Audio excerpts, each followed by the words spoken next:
screen so that whether my PPT is visible to all, you can just give your comments. Yeah, so I would like to check whether I'm properly audible and whether the PPT is visible to all. Okay, great, great, great, great, great.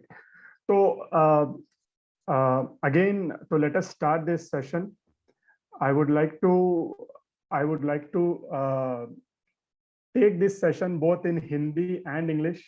हम Hindi dominating language रखेंगे and I will use little bit of English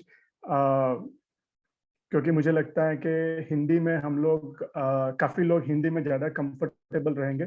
अगर आप लोग को लगता है कि नहीं I should take it in Hindi English, अगर मुझे इंग्लिश में लेना चाहिए तो प्लीज मुझे बता दीजिए चैट बॉक्स में. जो भी डोमिनेंट आपका लैंग्वेज प्रेफरेंस रहेगा, I will prefer that language. तो और ये सेशन को हम इंटरेक्टिव रखते हैं.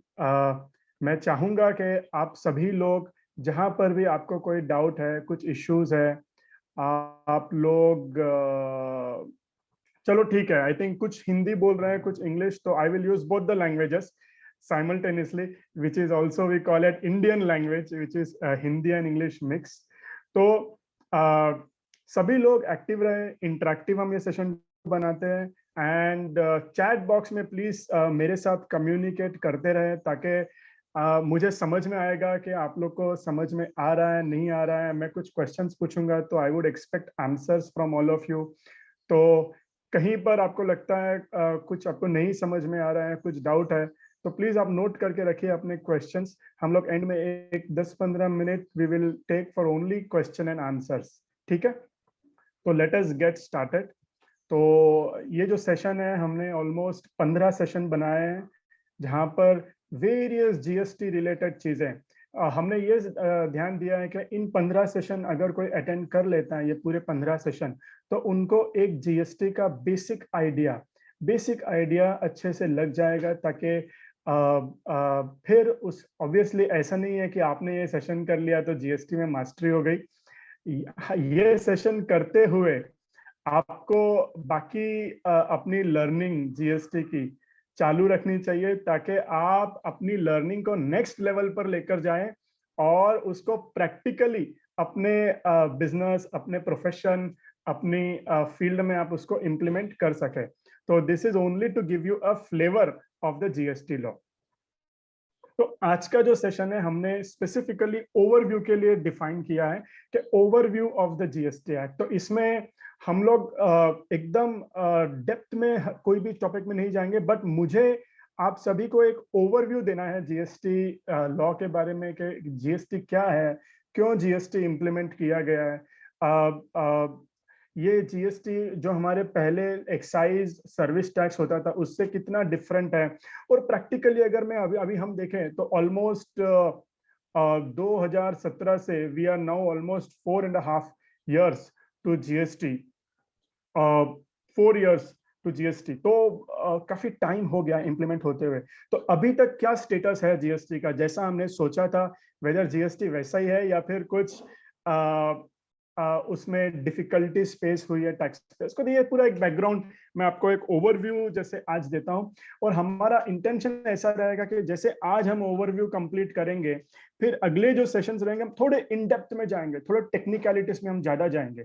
कहीं पर आपको कोई चीज नहीं समझ में आ रही है तो प्लीज आप नोट करके रखिए and please ask me in the end so that I will resolve the queries of everybody. Okay, so let us get started. Goods and services tax, जिसको काफी अलग नाम भी लोगों ने दिया है. कुछ हमारे प्राइम मिनिस्टर ने बताया it is a good and simple tax.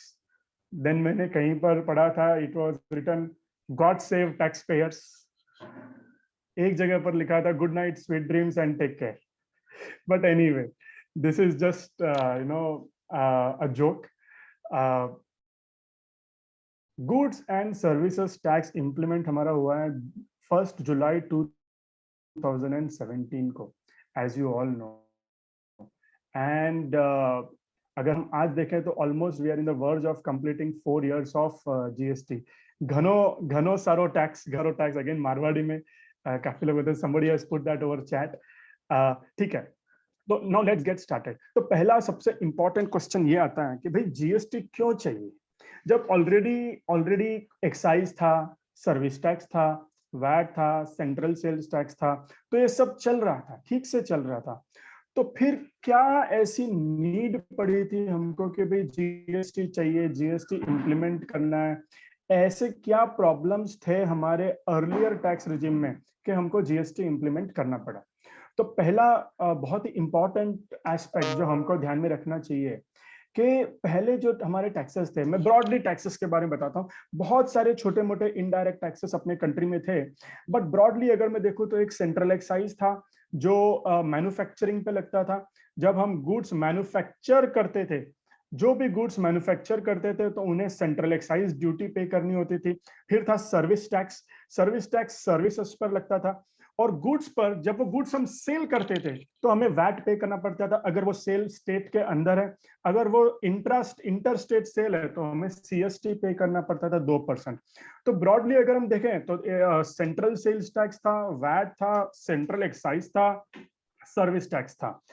तो इतने सारे टैक्सेस, और इसके साथ में काउंटर वेलिंग ड्यूटीज थी, फिर लग्जरी टैक्स था, और एंटरटेनमेंट टैक्स, तो काफी सारे इतने सभी टैक्सेस का ऑक्ट्रॉय। तो कहीं ना कहीं हमारा जो इनडायरेक्ट टैक्स का जो सिस्टम था वो बहुत कॉम्प्लिकेट हो गया था।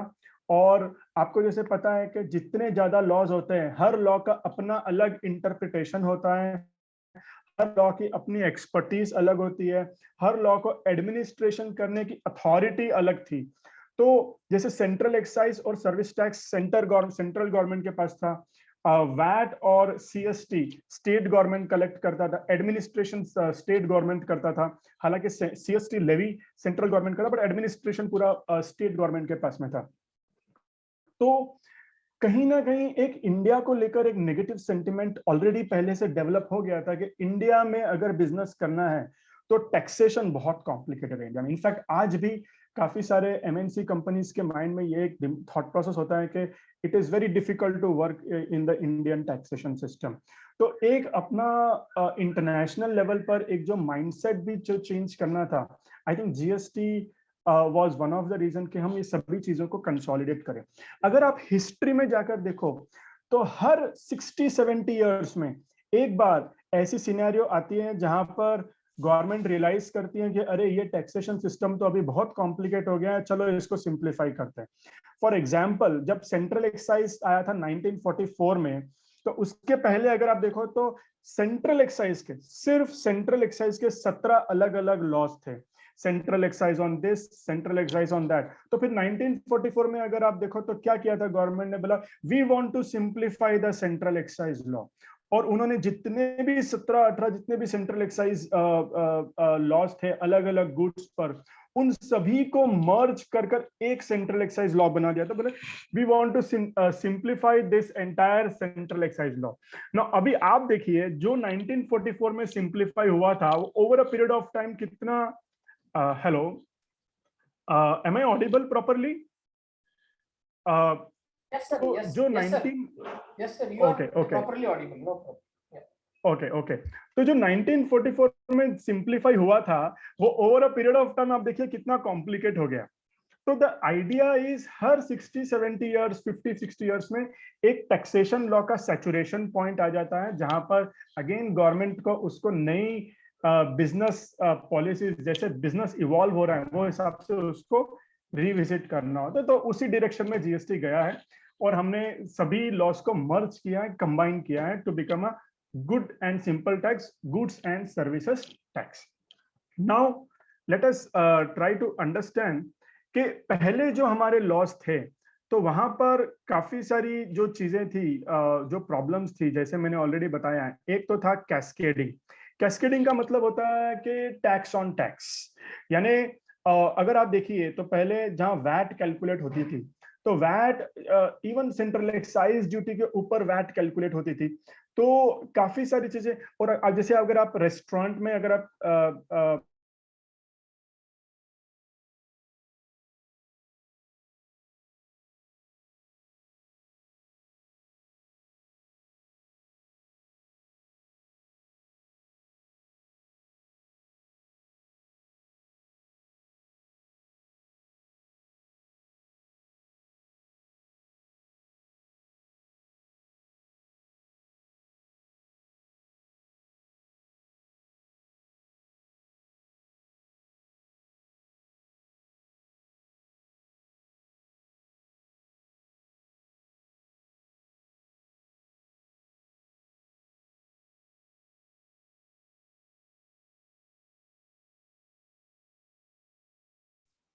sorry, I think I was my network went off for a while.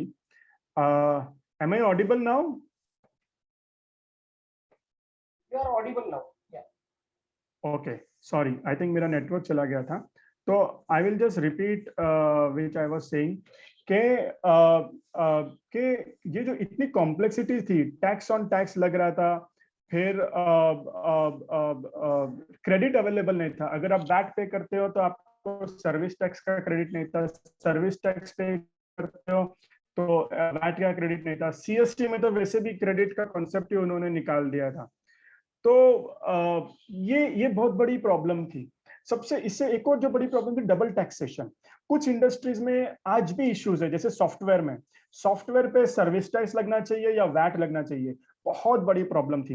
In fact आज भी हम लोग वो लिटिगेशन हैंडल करते हैं, केसेस जहां पर सॉफ्टवेयर पे ये क्वेश्चन आता है कि इस पे वैट लगना चाहिए या सर्विस टैक्स लगना चाहिए. बिकॉज स्टेट गवर्नमेंट बोलता है कि वैट लगना चाहिए और सेंट्रल गवर्नमेंट बोलता है कि सर्विस टैक्स लगना चाहिए. फिर ये कंफ्यूजन था.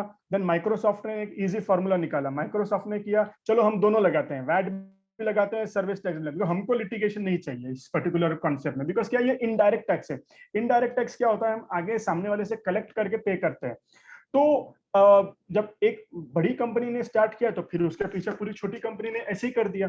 तो फिर हमने देखा कि जो पर्टिकुलर प्रोडक्ट पर 12.5% या फिर सिर्फ 5% जीएसटी वैट या सर्विस टैक्स लग सकता था, उस पे ऑलमोस्ट 27-28% टैक्स लग रहा था, which is a very very big amount of tax.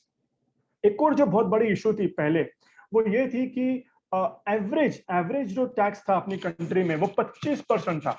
Now ये बहुत ज्यादा बड़ी अमाउंट है. अगर मैं आपको बताऊं, फॉर एग्जांपल ऑस्ट्रेलिया में जीएसटी इज ओनली 10%. और काफी सारी कंट्रीज में अगर आप एवरेज जीएसटी रेट देखो तो 10% से 12% है. तो इंडिया में जो वैट था, अगर मैं एवरेज स्टेट गवर्नमेंट की वैट बताऊं तो वैट वाज ऑलमोस्ट 12.5 to 13.5%. और फिर जो सर्विस टैक्स था वो 12% था. जो एक्साइज ड्यूटी थी वो भी कहीं ना कहीं 12.5% थी. तो जो दोनों चीजें अगर आप मर्ज करो तो it was almost 12.5% and 12%, ranging from 20% से लेकर 28% एवरेज. हर एक प्रोडक्ट पर इतना हाई जीएसटी रेट था और जिसका क्रेडिट भी प्रॉपरली नहीं मिलता था. तो कहीं ना कहीं इससे जो कॉस्ट जो बढ़ रही थी, बहुत ज्यादा बढ़ रही थी. और एज अ ग्लोबल मार्केट में हमारे टैक्सेशन स्ट्रक्चर बहुत कॉम्पिटिटिव नहीं थे. अभी अगर आप जीएसटी में देखो तो आपने देखा होगा कि एवरेज रेट 18% है और कुछ बहुत ही लिमिटेड गुड्स पर उन्होंने 28% रखा है. और ये चीज पर मैं गवर्नमेंट को रियली अप्रिशिएट करता हूं, क्योंकि क्या होता है, जब कभी गवर्नमेंट की रेवेन्यू कम होती है तो एक टेंडेंसी होती है कि चलो भाई रेट बढ़ा देते हैं जीएसटी का ताकि हमारा रेवेन्यू मिलता रहे. बट ये गवर्नमेंट ने एक जो बहुत अच्छी चीज की, मुझे कुछ कमेंट्स आ रहे हैं कि sir could you please teach in English. I don't know, I will try. तो now okay, I will try in English. In case somebody feels that you want me to take it in Hindi, please put it. I'll try to mix both. So one of the problem which this government is facing was facing is that one of the good thing which this government has done is they have not increased the rate of GST. तो उन्होंने GST का rate कहीं ना कहीं 18% पर ही रखा है. They have not increased, and very few products, very limited products are under 28%. In fact, when the GST law was introduced in 1st July 2017, there were so many products which were under 28%. But later government has reduced the rates for lot of products, और आज की date में काफी सारे products 18% में है, which is a very good initiative and a bold initiative by the government of India. Now obviously जब इतने सारे लॉस थे पहले, तो कंप्लायंस कहीं ना कहीं मल्टीप्लाई हो गया था. इट वाज लाइक आपको वैट की रिटर्न फाइल करनी है, वैट की असेसमेंट करनी है, वैट की ऑडिट करनी है, service tax has to be carried out fully. Central excise was totally different ball game. CST was complete luxury tax, octroi, entry tax, huge compliance. ये level का कंप्लायंस था कि you won't believe, but even at a chartered accountants level the awareness was not there. अगर आप देखो तो chartered accountants were predominantly practising in income tax, but the indirect tax की जब बात आती थी तो वहां पर भी अवेयरनेस नहीं थी. But now after GST has come, we have seen that awareness has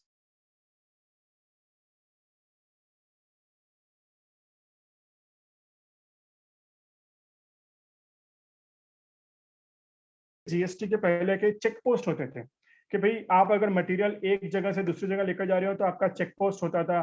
तो चेक पोस्ट में इतना डिले होता था ट्रांसपोर्टेशन में, अवर entire transportation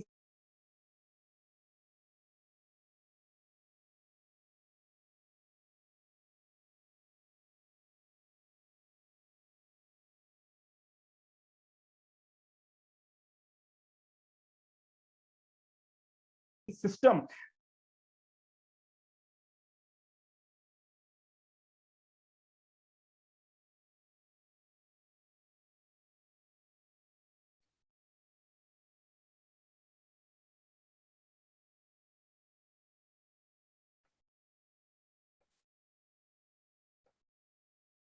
Okay, I'm extremely sorry. Again, my PPT went off. I hope my screen is visible. I hope my screen is visible. Yes, it is visible. Excellent, excellent, excellent. So what I'm trying to say is that the check post system has come down. अभी एक नया concept आया e-way bill, जो मैं आपको समझाऊंगा.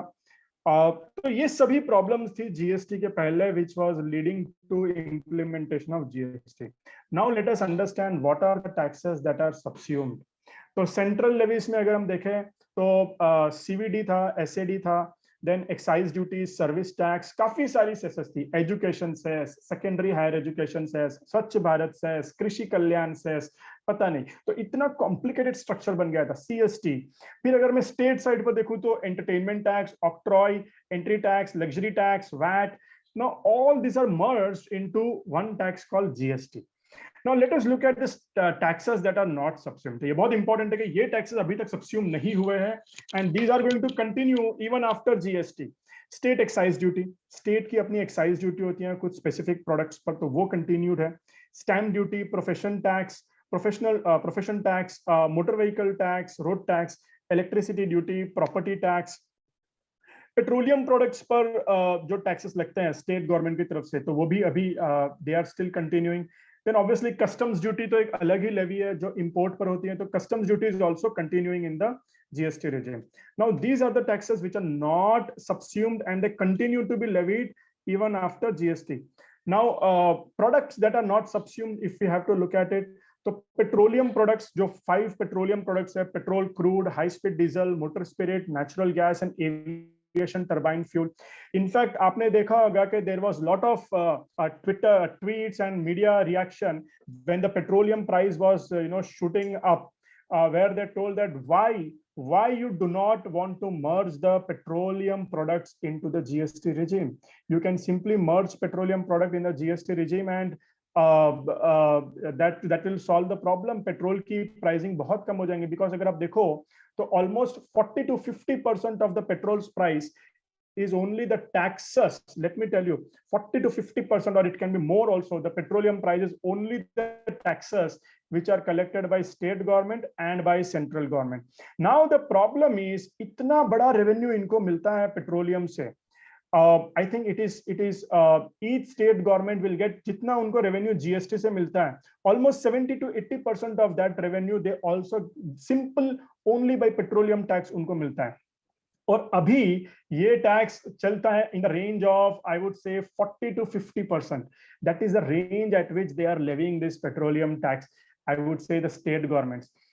अगर इनको हम बोलेंगे कि आप जीएसटी में आ जाओ, if they want to merge this in GST, तो ये जो 40 to 50% का रेट लगा है पेट्रोलियम में, it will come down to 9%, because state government का 9% जीएसटी और सेंट्रल गवर्नमेंट का 9% है. तो उससे उनकी जो रेवेन्यू है वो काफी नीचे आ जाएगी.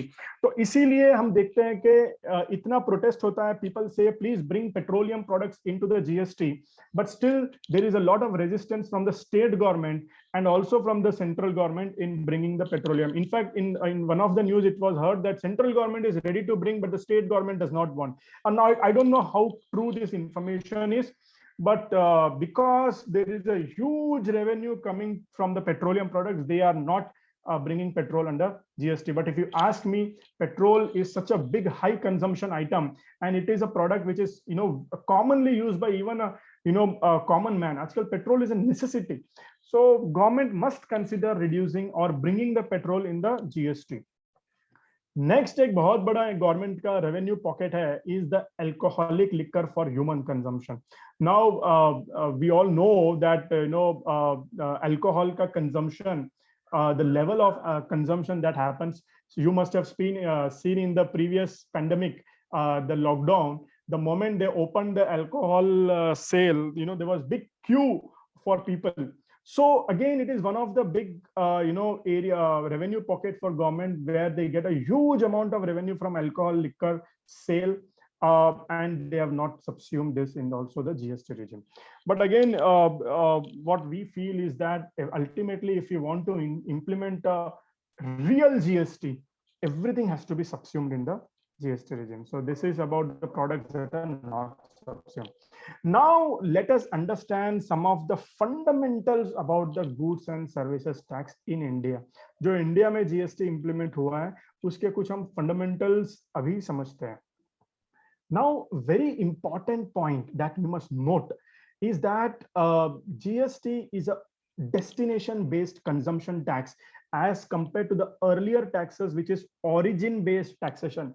Now, you may ask a question, sir, ये क्या difference है? Origin-based क्या होता है और destination-based क्या होता है? इसमें difference क्या है और इससे क्या फर्क पड़ता है ultimately? तो let me explain you. तो origin-based जो taxation होता है, तो उसमें क्या होता है कि जो स्टेट ने सेल किया है उनको टैक्स का रेवेन्यू मिलता है. For example, let us say if the material is moving, अगर समझ लीजिए आप मिस्टर ए और मिस्टर बी को मटेरियल सेल करते हैं और material goes from Maharashtra to Haryana. तो when the material goes from Maharashtra to Haryana, तो ये टैक्स किसको मिलना चाहिए? लेट अस, अभी जीएसटी की बात नहीं करते हैं, let us look at the earlier regime. Can you please give your answer in the chat box. जब पहले सेंट्रल एक्साइज रिजीम था और जो वैट रिजीम था, तब अगर मटेरियल महाराष्ट्र से हरियाणा जाता था, तो which government was getting the tax? Was it Maharashtra government और was it Haryana government? I can see in the chat box काफी लोग लिख रहे हैं महाराष्ट्र गवर्नमेंट. करेक्ट. तो जो पहले जो टैक्स रेजिम था, तो उसमें महाराष्ट्र गवर्नमेंट को टैक्स मिलता था. तो इसीलिए आपने देखा होगा many times state governments industries को पुश करती थी, आइए आप हमारे स्टेट में आप अपनी इंडस्ट्री बनाइए, हम आपको ये इंसेंटिव देंगे, आपको इलेक्ट्रिसिटी फ्री देंगे, आपको लैंड सस्ते में देंगे. तो काफी सारी ऐसी पॉलिसीज होती थी स्टेट गवर्नमेंट्स की, where they were attracting the industries in their state to do the manufacturing, because उनको पता था कि अगर ये कंपनी यहाँ पर आकर काम करेगी तो इससे इतना जो वैट जनरेट होगा ये अल्टीमेटली स्टेट गवर्नमेंट को ही मिलेगा. बट जीएसटी आने के बाद में एक फंडामेंटल चेंज आया अपनी कंट्री में, जहां पर अब यही ट्रांजैक्शन, सेम ट्रांजैक्शन जहां पर महाराष्ट्र से हरियाणा जब मटेरियल सेल होगा, तो ये टैक्स जाएगा हरियाणा गवर्नमेंट को. अभी आप बताइए, this is a big change, this is a really big change. तो आपने नोटिस किया होगा कि जब से ये जीएसटी इंप्लीमेंट करने की बात शुरू हुई थी, अगर मैं देखूं प्रैक्टिकली 2006 से थोड़ा एकदम क्लोजली जीएसटी इंप्लीमेंटेशन का कॉन्सेप्ट शुरू हुआ था, तो काफी सारे स्टेट्स ने इसको अपोज किया था. If you see, initially Gujarat was the state which was opposing the implementation of GST when the Congress was in the power. And later when BJP came back to power, I think somewhere in 2014, we saw a lot of resistance from Karnataka, Tamil Nadu, and various other states. Now, the question is, why these states were having the resistance? Because जो अपने manufacturing heavy states थे, अपने country में manufacturing heavy states कौन से हैं? महाराष्ट्र, हरियाणा, कर्नाटका, तमिलनाडु. महाराष्ट्र, हरियाणा, कर्नाटका, तमिलनाडु, गुजरात. तो ये जो कुछ स्टेट्स है, ये मैन्युफैक्चरिंग हेवी स्टेट्स है.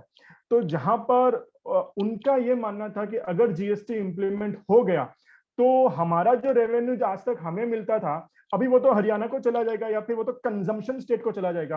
Now in the same transaction where the material is moving from Maharashtra to Haryana, the GST will be paid to Haryana government, not the Maharashtra government.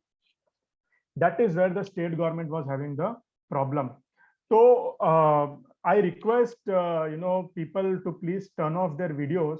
I think because it is a professional setup. So especially Mr. Shubham Bhakkar, if you can please turn off the video, that would be great. Please, huh? Sorry for the interruption because I got this thing on the chat. Yeah. So now what has happened is that because this is a complete setup, now the revenue is going to the Haryana.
I'm extremely sorry. I was facing some problem.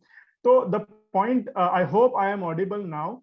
So the point which I wanted to carry is that now after implementation of GST, these governments were having a problem with the revenue collection. That's why there was so much of resistance. But practically, if you ask me, all the states have gained, except for few states, everybody has gained. Because in Maharashtra जहां पर production ज्यादा है तो महाराष्ट्र में consumption भी बहुत है, गुजरात में कंजम्पशन भी बहुत है, कर्नाटका में कंजम्पशन भी बहुत है, बिकॉज काफी लोग आकर वहां पर रह रहे हैं.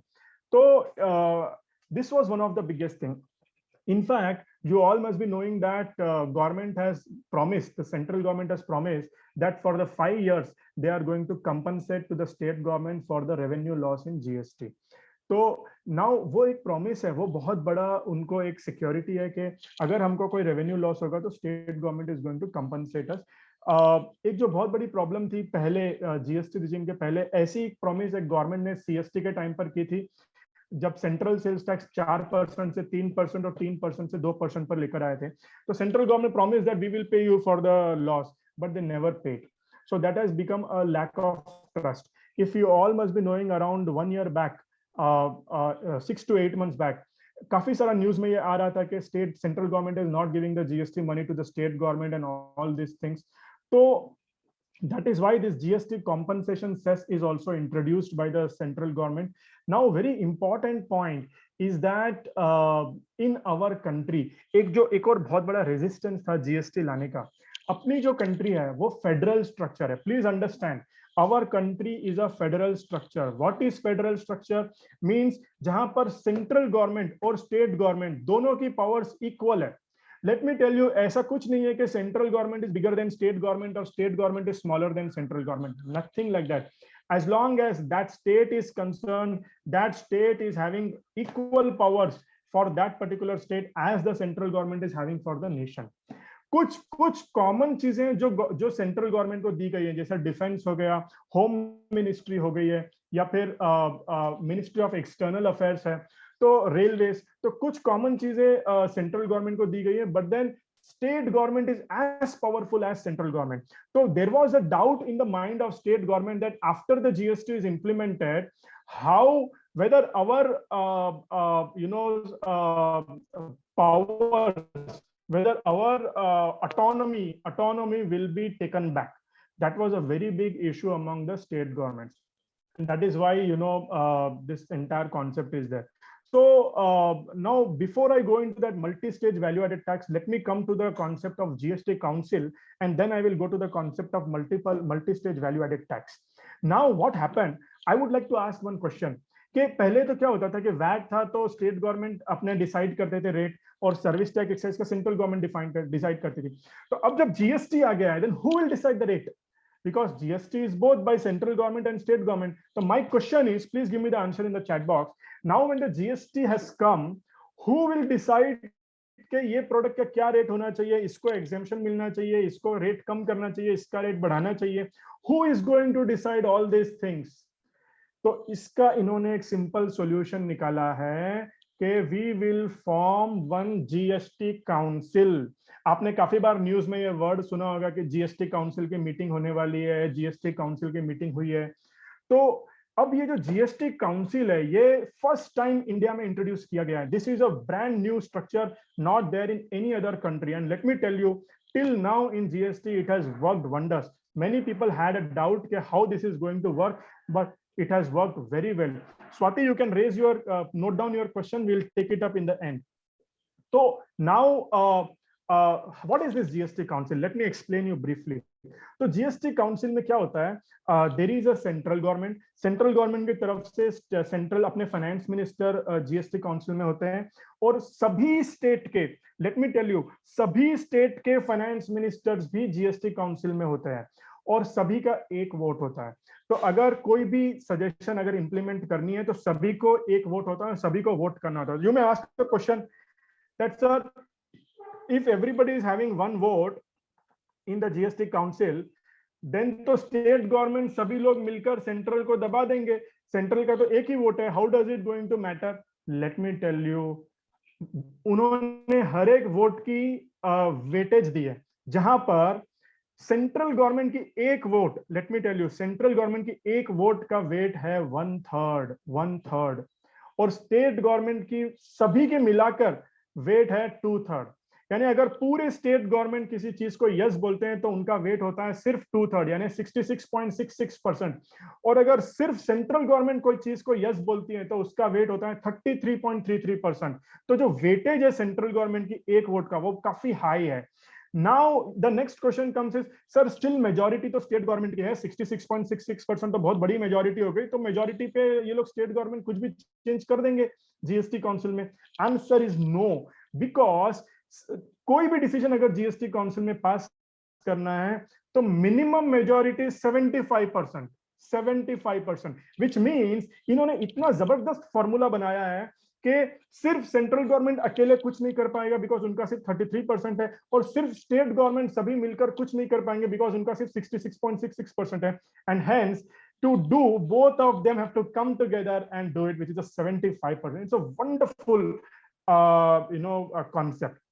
तो जीएसटी काउंसिल की मीटिंग होती है, ये लोग बैठते हैं हर 2, 3, 4 महीने में एक बार बैठते हैं। हमने देखा है कि लास्ट कुछ 6-8 महीने से मीटिंग हुई नहीं है, maybe because of various reasons, but every time they meet they do various changes in the GST law. आज तक तो कोई प्रॉब्लम हुई नहीं है। लेट अस सी आगे, वी होप कि आगे जाकर भी स्टेट गवर्नमेंट और सेंट्रल गवर्नमेंट जॉइंटली अच्छे से फंक्शन करेंगे और they'll make the GST successful. Now let me tell you, now ये जो GST है, ये है multi stage value added tax. What is this concept of multi stage value added tax? तो इसमें क्या होता है कि अगर समझिए, क्योंकि कोई भी मटेरियल एक बार डायरेक्टली कस्टमर को नहीं जाता है, स्टेज बाय स्टेज मटेरियल आगे जाता है। फॉर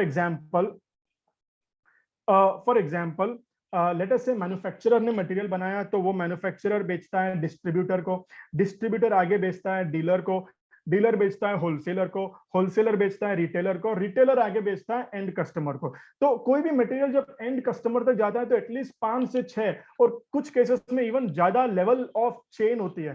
तो अगर आप हर स्टेज पर 18% जीएसटी लगाओगे, at every stage if you are going to charge 18% GST, तो एक स्टेज ऐसा आएगा जहां पर tax will be bigger than the value of the material. तो गवर्नमेंट ने जो कॉन्सेप्ट निकाला है, विच एक्चुअली ये इंटरनेशनल कॉन्सेप्ट है, जिसको हम बोलते हैं value added tax, VAT concept.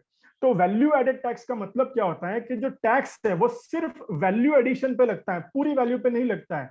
तो लेट अस से अगर मैन्युफैक्चरर ने होलसेलर को बेचा है 100 रुपीज में, तो मैन्युफैक्चरर होलसेलर से 100 रुपीज कलेक्ट करेगा और 100 रुपीज पर जीएसटी पे करेगा 18 रुपीज। अब जब होलसेलर ने मटेरियल खरीदा है मैन्युफैक्चरर से, now that wholesaler will get the input tax credit, that 18 rupees which the wholesaler has paid to the manufacturer, the wholesaler will get input tax credit. Now let us say wholesaler is selling the same goods at 200 rupees to the retailer. तो जब retailer के 200 rupees पे 36 rupees GST है, तो जब 36 rupees GST wholesaler को पे करना होगा तो करेगा 18 रुपीज जो उसने ऑलरेडी पहले मैन्युफैक्चरर को दिया है उसको कम कर देगा, यानी कि वो यूज कर लेगा, जिसको हम बोलते हैं इनपुट टैक्स क्रेडिट, जिसको बोलते हैं सेट ऑफ।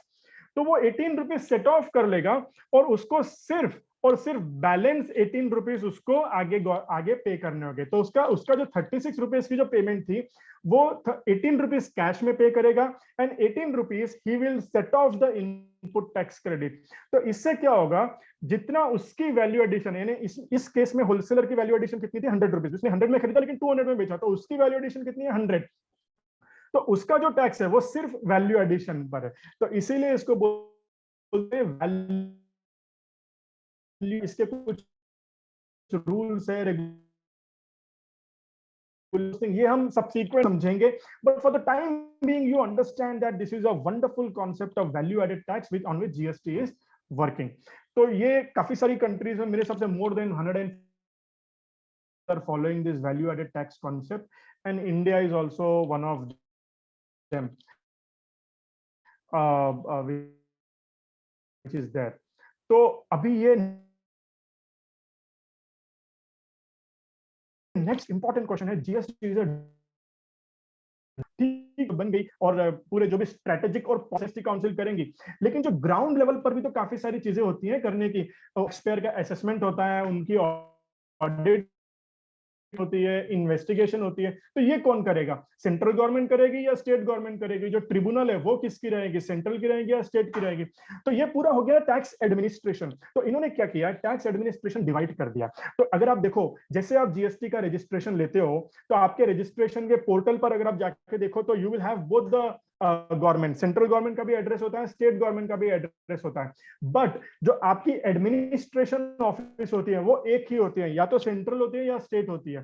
तो ये बहुत जबरदस्त कॉन्सेप्ट है, जहां पर they have told that although हम एड्रेस दोनों का दे रहे हैं आपका, बट आपकी जो एडमिनिस्ट्रेशन ऑफिस रहेंगी वो एक ही रहेंगी। तो ये कैसे डिवाइड होता है? कोई अल्फाबेट ऑर्डर है, कोई नंबर है, या कोई सिस्टम है? Pure pure pure lottery system.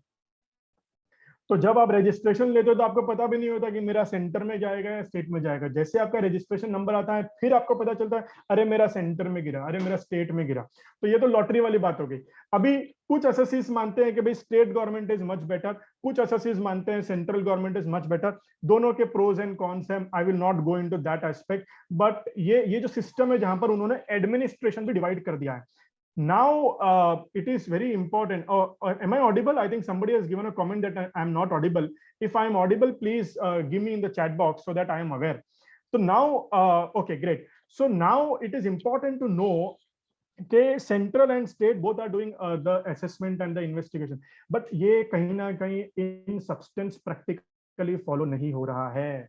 जो हम देख रहे हैं, what we are seeing is that investigation is been done by central government, audit is been done by state government, then again assessment is been done by central government, 2A 3B का verification होता है, और बहुत complicate इन्होंने कर दिया है। मेरे हिसाब से इस पे काफी सारा लिटिगेशन होने वाला है आगे जाकर। अभी एक बहुत ही जबरदस्त सुप्रीम कोर्ट का जजमेंट आया था जहां पर उन्होंने बोला था कैनन इंडिया में कि जो ऑफिसर का पावर नहीं है वो ऑफिसर आपका, उसका जुरिस्डिक्शन नहीं है आपको एसेस करने का। तो इस पे आगे जाकर एक लिटिगेशन डेवलप होगा जहां पर tax payers are going to say that when I am in a state government, central government officer should not come, he is not having any power to come to my business premises. So but let us say, I will not go into the detail of this discussion. For basic understanding, let us understand that the dual administration system which is there. Next very important thing is GST is a state wise registration. Now ये बहुत fundamental change है, please समझिए। State wise registration है। For example central excise का जो registration था वो central registration था, यानी कि आपको पूरे कंपनी के लिए एक रजिस्ट्रेशन लेना पड़ता था। You would have to take only one registration for the entire company in the entire nation. State government service tax का एक नंबर आपको चाहिए था अगर आप सेंट्रलाइज रजिस्ट्रेशन लेते हो तो, बट वैट ऑब्वियसली आपको अगर अलग अलग स्टेट में आपको अलग अलग रजिस्ट्रेशन लेना पड़ता था वैट का। But CST ka, again, this was, single registration managed by multiple states was administrating this entire thing. But the problem in GST is you need to take multiple registration. तो इससे जो compliance है वो बहुत ज्यादा बढ़ गई है।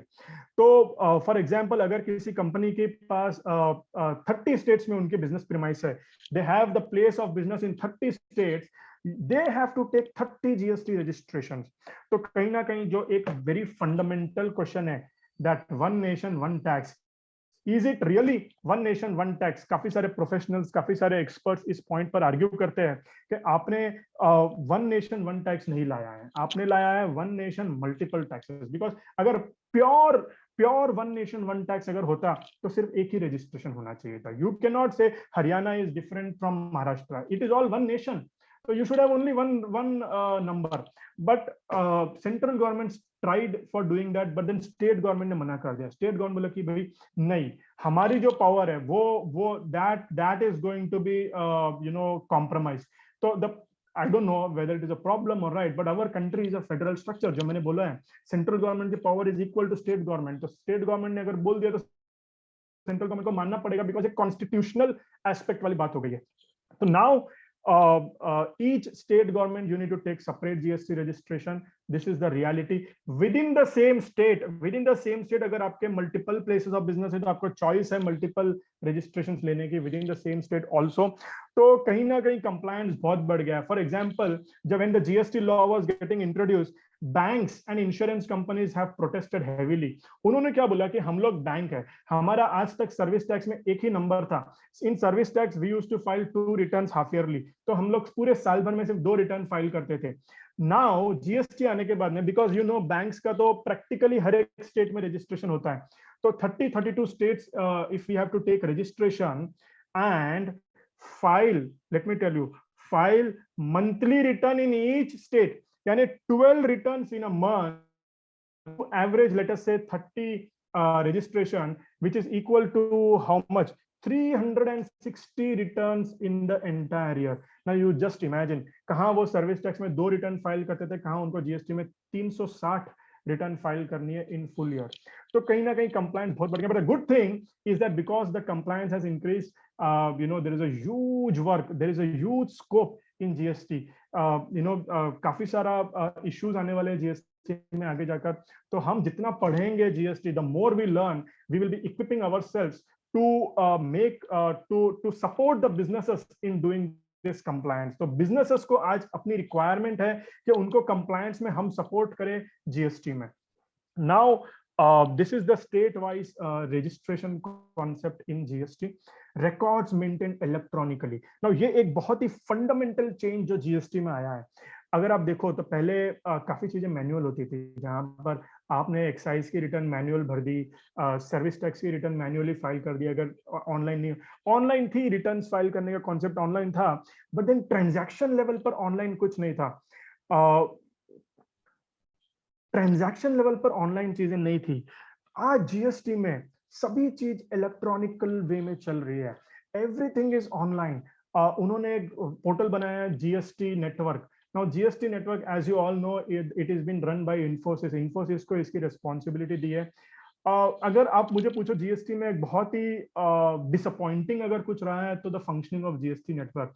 आई am sure lot of people who are actually practically worked in GST, you must have seen के काफी सारे एरर्स आते हैं, काफी सारे बार प्रॉब्लम्स आते हैं, they don't respond on a timely basis। तो कहीं ना कहीं इलेक्ट्रॉनिक सिस्टम के कुछ नेगेटिव्स भी है, बट देन काफी सारे पॉजिटिव्स भी है इलेक्ट्रॉनिक, बिकॉज जो पेपरलेस हो गया है कंप्लीटली। पहले हम रिटर्न फाइल करते थे, एक फाइल में सेव करके रखते थे, उसका बंच होता था, अभी कुछ नहीं है, everything is online on the portal. उसका पीडीएफ भी आपको निकाल कर सेव करने की नीड नहीं है, बिकॉज सभी चीज स्टोर्ड है आपके जीएसटी नेटवर्क में। बट ये जो इलेक्ट्रॉनिक सिस्टम है, इससे जो फंडामेंटल चेंज आए, ये आपको समझना बहुत जरूरी है। फंडामेंटल जो चेंज आया है कि आप अपनी इनवॉइस लेवल इंफॉर्मेशन गवर्नमेंट को दे रहे हैं। Please understand, please understand, taxpayers are giving their invoice level information to government। अगर आप GSTR 1 फाइल करते हो तो आप अपनी एक एक इनवॉइस की डिटेल्स आप गवर्नमेंट को दे रहे हो। ई इनवॉइसिंग का सिस्टम इंप्लीमेंट हो गया है, जिसके बारे में एक सेपरेट सेशन है, आपको बताया जाएगा। बट ई इनवॉइस में अगेन आप रियल टाइम बेसिस पर इंफॉर्मेशन गवर्नमेंट को दे रहे हैं, यानी जैसे मैंने इनवॉइस जनरेट किया इमीडिएटली गवर्नमेंट को पता चल गया कि हाँ एबीसी लिमिटेड ने इनवॉइस जनरेट किया। तो millions and billions of transactions are recorded on the common portal. तो आज की डेट में जितनी इंफॉर्मेशन गवर्नमेंट के पास है अपनी, वो शायद मेरे हिसाब से तो गूगल और फेसबुक के पास भी नहीं है। तो इतनी इंफॉर्मेशन गवर्नमेंट के पास है, इसीलिए आपने देखा होंगे कि of late government is able to catch the fraudulent tax payers at the finger tips, because इनके पास इतना डेटा हो गया, इतनी एनालिटिक्स हो गई है कि अगर कोई फ्रॉड करता है तो उसको वो ऐसे पकड़ सकते हैं। जैसे फॉर एग्जांपल एक जो सिस्टम गवर्नमेंट ने निकाला था कि भाई एक ही कंप्यूटर से 1000 जीएसटी के रजिस्ट्रेशन थे और एक ही कंप्यूटर से हजारों रिटर्न फाइल हो रही थी एक ही आईपी एड्रेस से। Now just imagine, it is a very simple code for a government to crack that there is something wrong which is happening in that particular process. For example, GST registration अभी online हो गया है पूरा। Excise regime में and service tax regime में, I must not say this, but there was huge issues in getting the GST registration. काफी problem होती थी, ऑफिसर के पास जाना पड़ता था, and all the formalities, unnecessary complications होती थी। एक एक रजिस्ट्रेशन लेने टैक्स पेयर को लिटरली परेशान होना पड़ता था। अगर रजिस्ट्रेशन में कुछ छोटी सी चेंज भी करवानी पड़ती थी तो we used to go to the excise officer and do this. But now आपको 2 या 3 दिन में जीएसटी का रजिस्ट्रेशन आ जाता है। Let me tell you, more than 1 crore taxpayers have registered in GST registration without paying even a single rupee of bribe. And I'm very happy for this, that we have used technology to reduce corruption in this country. In GST, at least what I have seen is registration करते time या registration में changes करते time आपको bribery नहीं करनी पड़ती, आपका corruption एकदम नीचे आ गया है, तो which is a very good thing. But उसके कुछ पिटफॉल्स भी है। हमने ये भी देखा है कि बिकॉज ये रजिस्ट्रेशन इतना इजी हो गया है और कोई ऑफिसर का कोई चेक नहीं है, तो काफी लोगों ने डमी एंटिटीज, डमी कंपनीज और डमी रजिस्ट्रेशंस लेके रखे हैं और वो फ्रॉडुलेंटली इसका मिसयूज करते हैं, and they have tried to take the refund from the government और tried to circular trading the invoices and all those things. तो इसका एक जो नेगेटिव है, तो रिसेंटली गवर्नमेंट ने फिर एक चेंज किया है कि नहीं, हम लोग कुछ केसेस में हम लोग वेरीफाई करेंगे। तो कहीं ना कहीं they have gone back to the old system. मेरे हिसाब से वो नहीं करना चाहिए था, because the moment you will tell verification, again वो एक्साइज जीएसटी ऑफिसर आपकी ऑफिस में आएगा और वो फिजिकल वेरिफिकेशन करेगा, it will go back to the same system.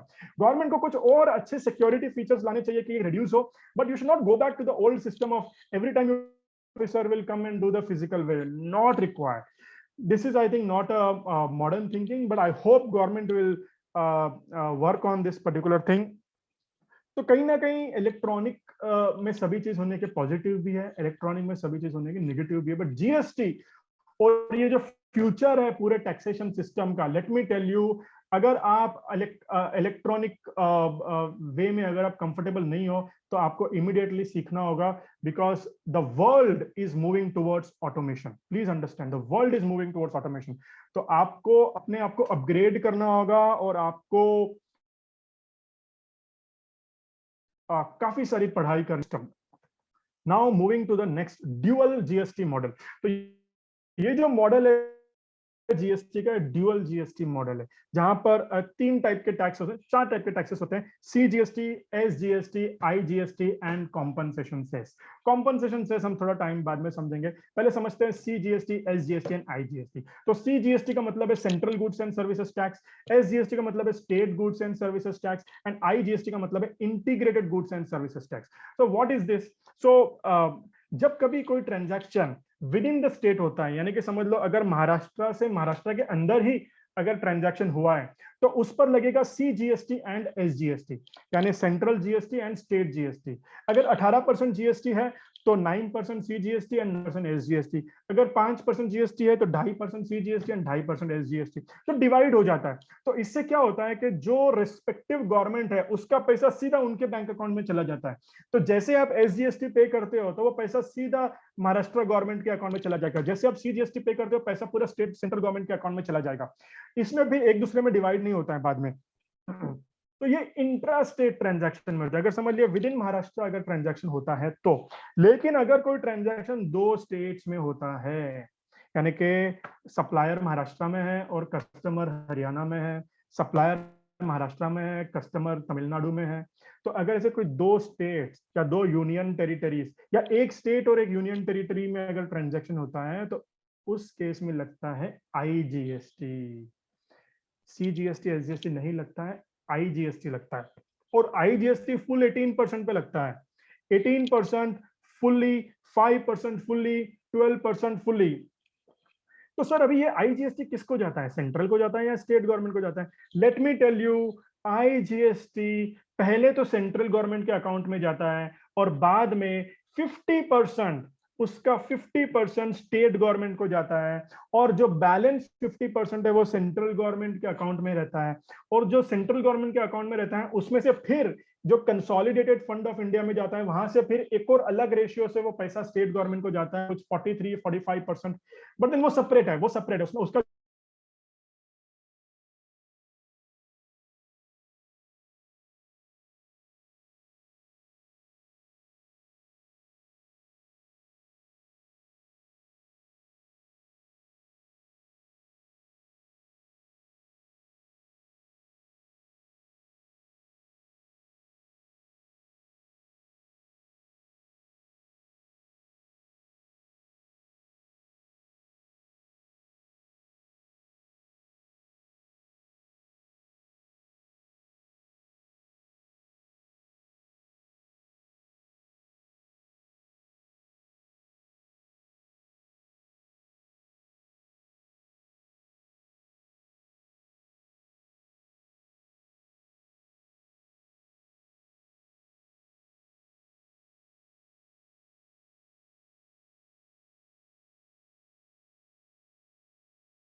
I'm sorry.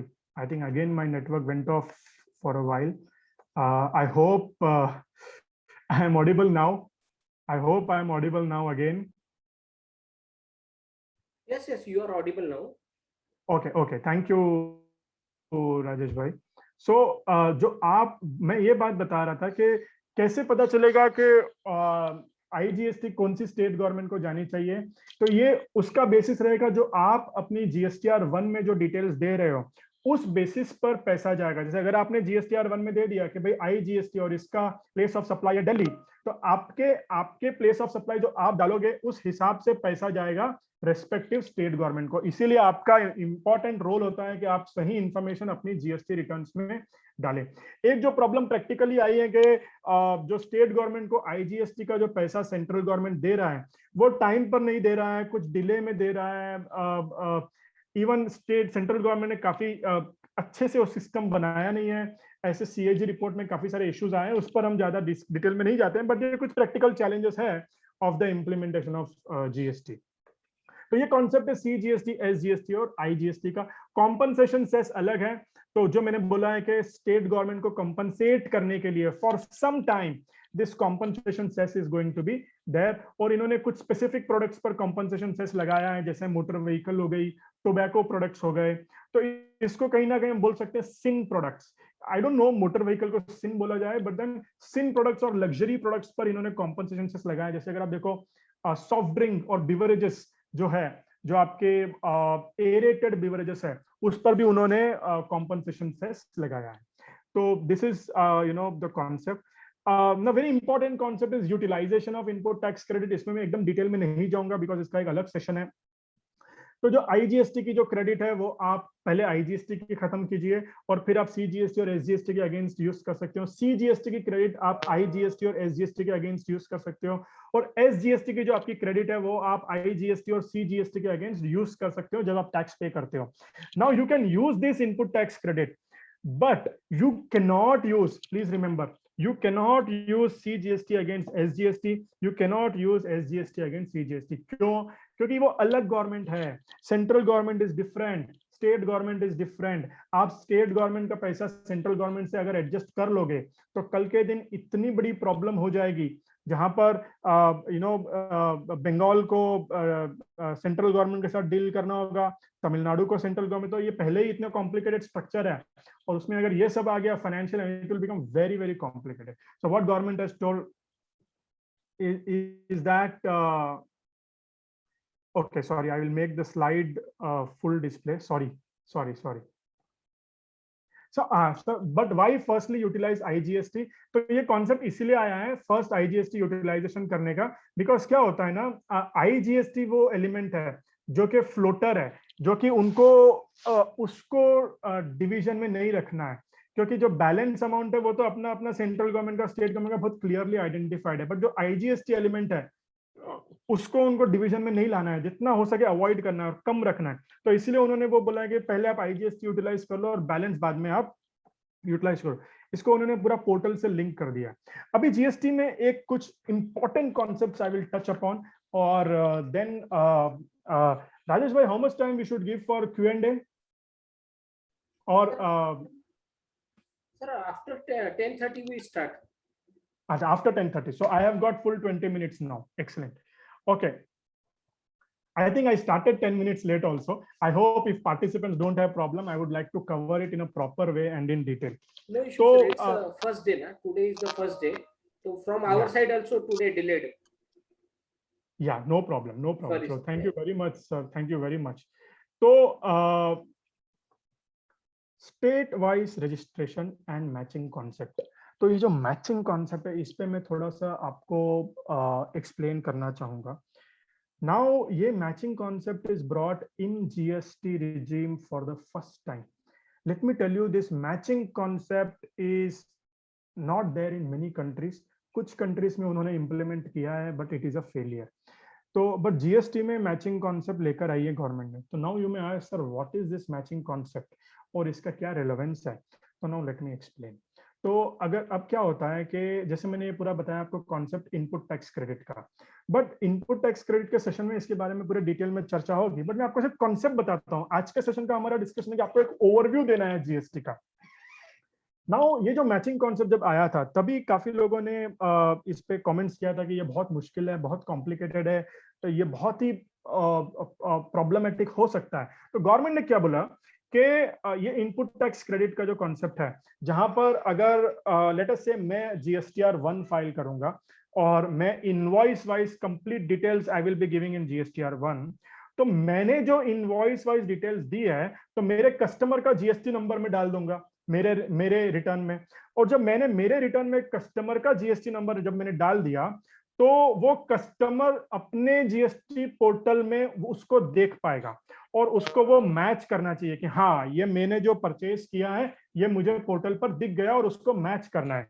और ऐसे ही जब वो अपने कस्टमर को फाइल करेगा तो उसके कस्टमर को उसके पोर्टल पर दिखेगा। तो ऐसे हर किसी को जो उसकी परचेज और उसकी सेल की इंफॉर्मेशन पूरी पोर्टल पर डालनी है, और हर सप्लायर और कस्टमर को एक दूसरे की इंफॉर्मेशन को मैच करना है। और जितना मैच हुआ उतना ही क्रेडिट मिलेगा, उतना ही क्रेडिट मिलेगा। जो मैच नहीं हुआ है उसका क्रेडिट नहीं मिलेगा। तो ऐसा कॉन्सेप्ट गवर्नमेंट ने लेकर आए थे। अभी what government is saying is that there is GSTR 1, there is GSTR 2 and there is GSTR 3। तो GSTR 1 फाइल करना होगा, जहां पर हमारी सेल की डिटेल्स हम अपलोड करेंगे। फिर GSTR 2 फाइल करना पड़ेगा, जहां पर हम लोग हमारी परचेज की इंफॉर्मेशन अपलोड करेंगे और कंप्लीट फिर हमको पूरा मैचिंग करना है कि भाई हाँ, जो मैंने परचेज किया मेरे सप्लायर ने डाल दिया क्या, जो मैंने डाला मेरे कस्टमर को मिल गया क्या। ऐसे हमको पूरा मैचिंग करना है और फिर GSTR 3 हमको मैच करके फाइल करनी है। तो ये उन्होंने ओरिजिनल वो मॉडल जीएसटी का लेकर आए थे। काफी टाइम तक गवर्नमेंट ने ट्राई किया कि इसको हम इंप्लीमेंट कर सके। They have tried a lot to implement this, but somehow they have failed miserably in this entire concept. Why? Because जो पोर्टल है वो आज तक गवर्नमेंट रेडी कर ही नहीं पाए हैं इस कॉन्सेप्ट को लेकर। वो इंफॉर्मेशन दिख ही नहीं रही थी, GSTR 2 को ला ही नहीं पाए। फिर उन्होंने कुछ न्यू रिटर्न कॉन्सेप्ट इंप्लीमेंट करने का ट्राई किया, बट वो न्यू रिटर्न कॉन्सेप्ट भी कहीं वो ला ही नहीं पाए। तो ये सभी चीजों को अवॉइड करने के लिए, क्योंकि रिटर्न तो फाइल करनी है, तो government has introduce GSTR 3B। और जब GSTR 3B आया था, it was suppose to be only a stop gap arrangement, जहां पर जब तक GSTR 2 और GSTR 3 नहीं आता है, ये GSTR 3B हम यूज करेंगे। बट अनफॉर्चुनेटली और फॉर्चुनेटली बोलो कि GSTR 3B has now become a main return. In fact, एक गुजरात हाईकोर्ट का जजमेंट आया था कि GSTR 3B is not a return। तो फिर गवर्नमेंट ने इमीडिएटली लॉ को ही बदल दिया कि नहीं, GSTR 3B is a return। तो the very fundamental about this matching concept is that आपको वही क्रेडिट मिलेगा जो आपको पोर्टल पर दिखेगा। अगर पोर्टल पर नहीं दिखा तो आपको क्रेडिट नहीं मिलेगा। अब इसमें प्रॉब्लम है, इसमें प्रॉब्लम ऐसी है कि समझ लो मैंने कुछ खरीदा है, मैंने मिस्टर ए से कुछ खरीदा है। If I have purchased something from mister A and I have paid the GST to mister A, mister A ने जब मुझे बिल दिया है उसने 100 रुपए लगाया और 18 रुपए जीएसटी लगाया, तो मैंने तो पूरा 118 मिस्टर ए को दे दिया, जीएसटी भी दे दिया, तो मुझे तो वो क्रेडिट मिलना चाहिए 18 का, बिकॉज ये वैल्यू एडेड टैक्स का कॉन्सेप्ट है। बट मिस्टर ए ने उसको अपलोड नहीं किया सिस्टम में, या मिस्टर ए ने टैक्स पे ही नहीं किया उसका, बिकॉज मिस्टर ए के पास फाइनेंशियल प्रॉब्लम है, कुछ भी प्रॉब्लम हो सकती है। तो उसके बदल गवर्नमेंट बोलती है कि मिस्टर बी को क्रेडिट नहीं मिलेगा। अभी ये गलत है। अगर मिस्टर ए ने नहीं पे किया तो आप मिस्टर ए से पैसा लीजिए, आप मिस्टर बी के पास मत आइए, क्योंकि मिस्टर बी ने तो जेन्युइनली पे किया है, बोनाफाइड बिलीफ में पे किया है और एक गुड फेथ में उन्होंने ट्रांजैक्शन किया है। बट जो मैचिंग कॉन्सेप्ट क्या बोलता है कि अगर मैच नहीं हुआ तो मिस्टर बी को पैसा नहीं मिलेगा, क्रेडिट नहीं मिलेगा। नाउ दिस इज वेयर अभी रिसेंटली मद्रास हाईकोर्ट का जजमेंट आया था जहां पर उन्होंने बोला था कि गवर्नमेंट को मिस्टर बी के पास नहीं जाना चाहिए, मिस्टर ए से पैसा लेना चाहिए। This is very very important. तो यहीं पर फिर इसको मैच करने के लिए गवर्नमेंट ने एक जीएसटीआर 2A का कॉन्सेप्ट लाया। काफी लोगों ने बोला ये जीएसटीआर 2A में लीगैलिटी क्या है। आज भी I feel this GSTR 2A is not having a legal backup. आज भी I feel that GSTR 2B is not having a legal backup. अगर आपने पैसा दिया है लेजिटिमेटली तो प्लीज आप इनपुट टैक्स क्रेडिट लीजिए। काफी सारे जजमेंट्स इन फेवर में आ रहे हैं। एक बहुत लैंडमार्क जजमेंट था दिल्ली वैट के केस में, अराइज इंडिया का, जहां पर उन्होंने क्या बोला है कि अगर आपने पोर्टल प्रॉपर से बनाया नहीं है तो आप एसएससी को नहीं बोल सकते कि आपको क्रेडिट नहीं मिलेगा।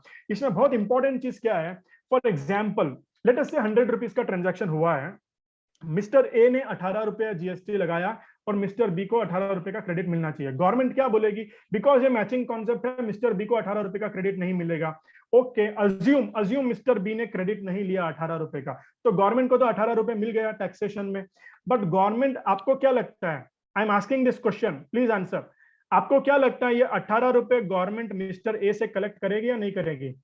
मिस्टर बी से तो उन्होंने कलेक्ट कर लिया क्रेडिट डिनाई करके उनको। But do you think whether this 18 rupees government is going to collect from Mr. A or they are not going to collect from Mr. A? Please answer in the chat box.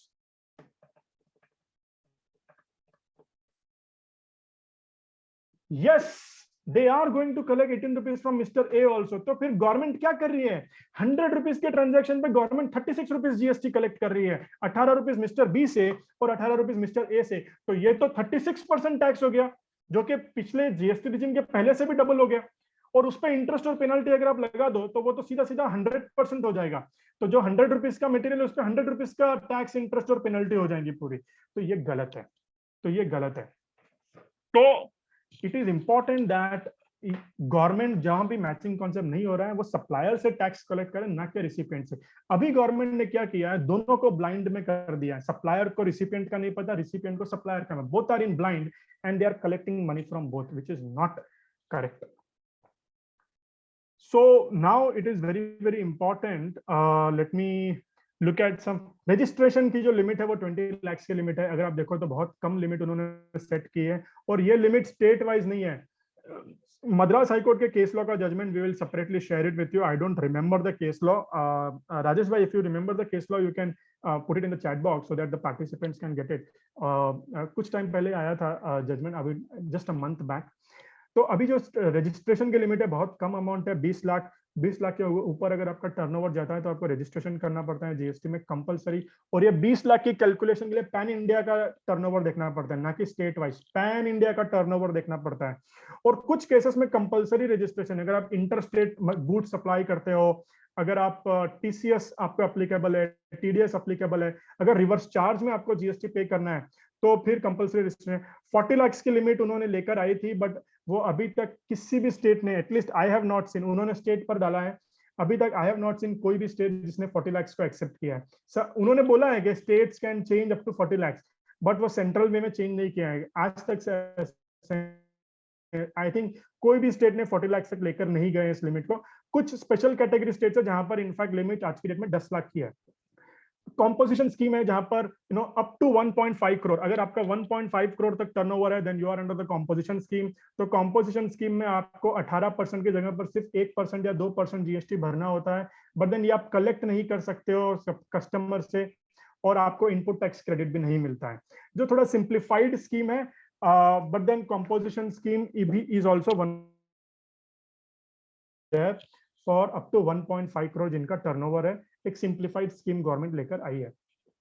Composition scheme services के लिए भी है। In services case the composition scheme is up to 50 lakh, but services के case में 6% GST भरना पड़ता है composition scheme में। प्लीज अंडरस्टैंड, कॉम्पोजिशन स्कीम आप सामने कस्टमर से जीएसटी नहीं ले सकते, आपको अपनी जेब से जीएसटी भरना होगा एंड आपको इनपुट टैक्स क्रेडिट भी नहीं मिलेगा। तो काफी बार ऐसा भी हो सकता है कि कॉम्पोजिशन स्कीम में जाने से आपकी कॉस्ट बढ़ रही है और आप अपने सिस्टम को थोड़ा आप अनकॉम्पिटिटिव हो रहे हो, ये पॉसिबल है। अभी जीएसटी किस पर लगता है, ये बहुत इंपॉर्टेंट कॉन्सेप्ट है। जैसे सेंट्रल एक्साइज होता था, वो मैन्युफैक्चर पे लगता था कि भाई अगर मैंने कुछ मैन्युफैक्चर किया तो सेंट्रल एक्साइज ड्यूटी लगेगी। जो वैट होता था वो उस अपना सेल पर लगता था। जो आपका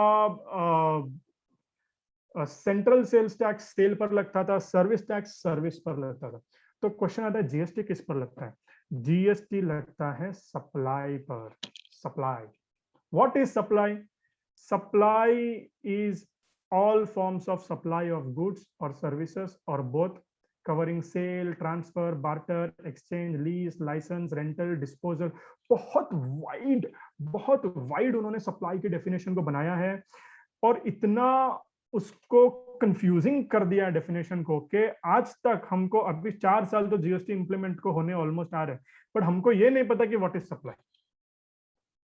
Why did government do this? Because जिस दिन गवर्नमेंट बोल देंगी what is supply, उनको डर है कि then taxpayer will say I am not supply, I am not doing supply. So what government thought it intelligent not to tell what is supply, but give the examples of what is supply and then leave it. तो government क्या बोलती है? Supply includes A B C D E, but what is supply ये government ने नहीं बोला। Next बहुत important चीज, गुड्स एंड सर्विसेज टैक्स। हम इसको क्या बोलते हैं? Goods and services tax. तो किस पे लगेगा? गुड्स पर लगेगा और सर्विसेज पर लगेगा। तो गुड्स की definition, please pay attention, please pay attention. मैं आपको बताना चाह रहा हूं कि जीएसटी का एम्बिट कितना वाइड है, जीएसटी से बाहर निकलना कितना मुश्किल है। गुड्स की डेफिनेशन उन्होंने बोली है any movable goods, any movable property. अगर कोई भी चीज जिसको आप मूव कर सकते हो तो ये गुड्स है। अगर ये मोबाइल इसको मैं मूव कर सकता हूं तो ये गुड्स है। अगर ये बैच को मैं मूव कर सकता हूं ये गुड्स है। अगर ये केबल को मैं मूव कर सकता हूं तो ये गुड्स है। तो जिस भी चीज को आप मूव कर सकते हो इट इज गुड्स, करेक्ट? तो आप बोलोगे ठीक है, अगर कोई मूव नहीं कर सकते तो फिर तो उसको गुड्स नहीं बोलेंगे, तो फिर उस पर तो जीएसटी नहीं लगेगा। अब सर्विस की डेफिनेशन आप देखिए।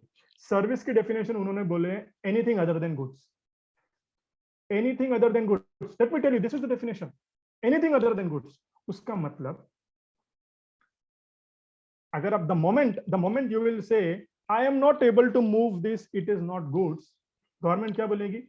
प्लीज सर्विस का डेफिनेशन आप देखिए, क्या है सर्विस का definition? Anything other than goods.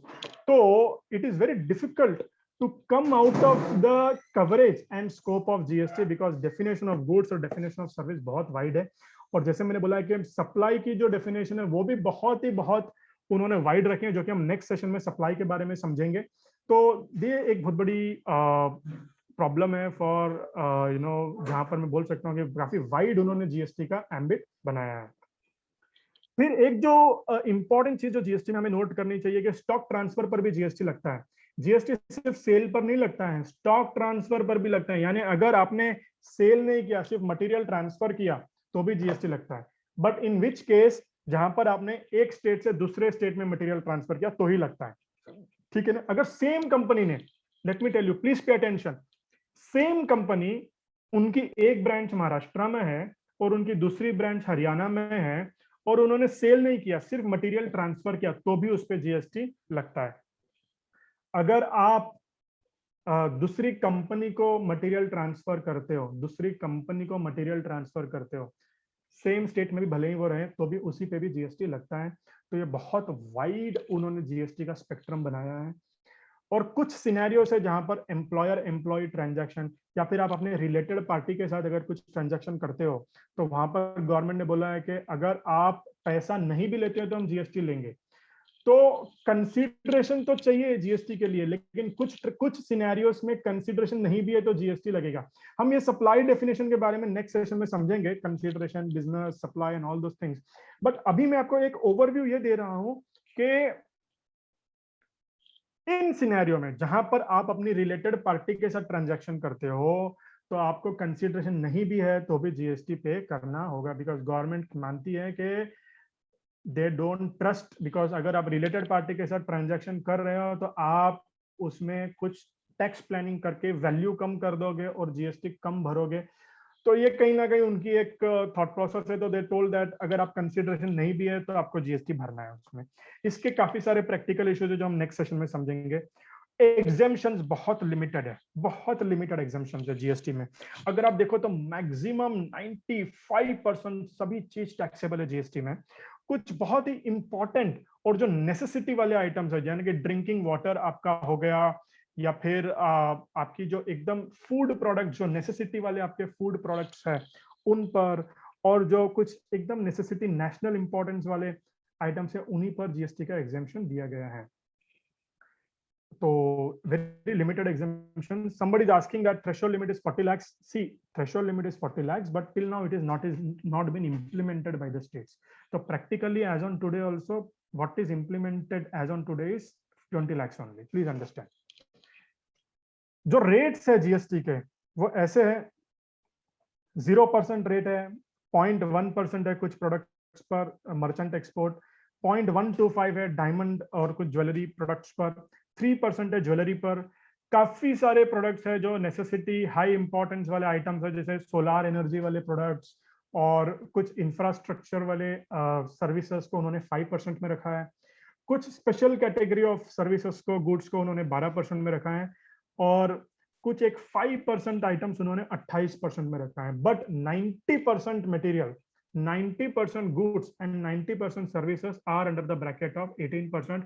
I must really say that ये एक चीज जो है वो गवर्नमेंट ने बहुत अच्छी की है जीएसटी में।